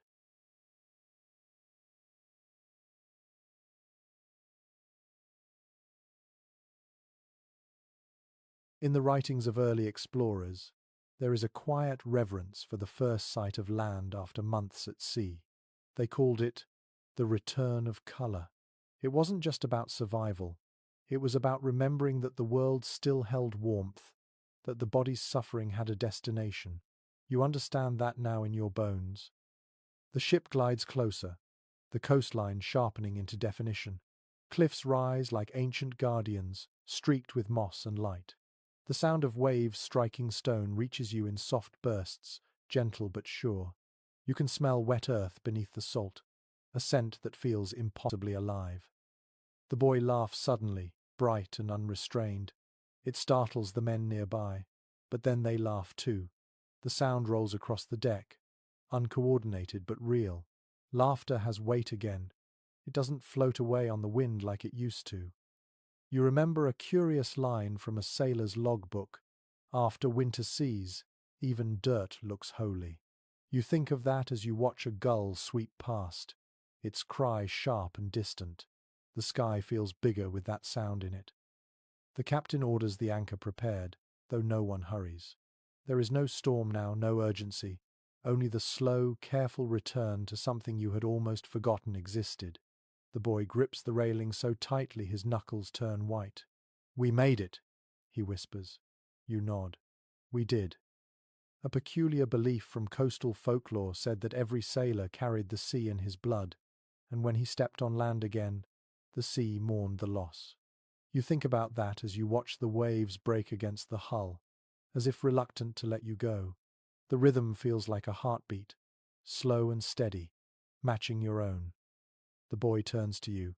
"Do you think we'll stay?" he asks. You smile softly. No sailor ever really stays. We only rest until the sea calls again.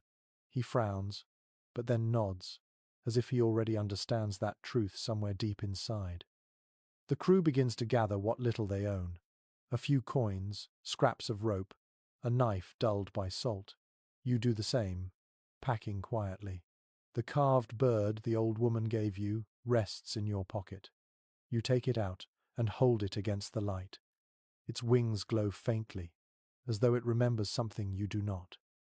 Historians often speak of pirates as wanderers who sought fortune, but you know better now.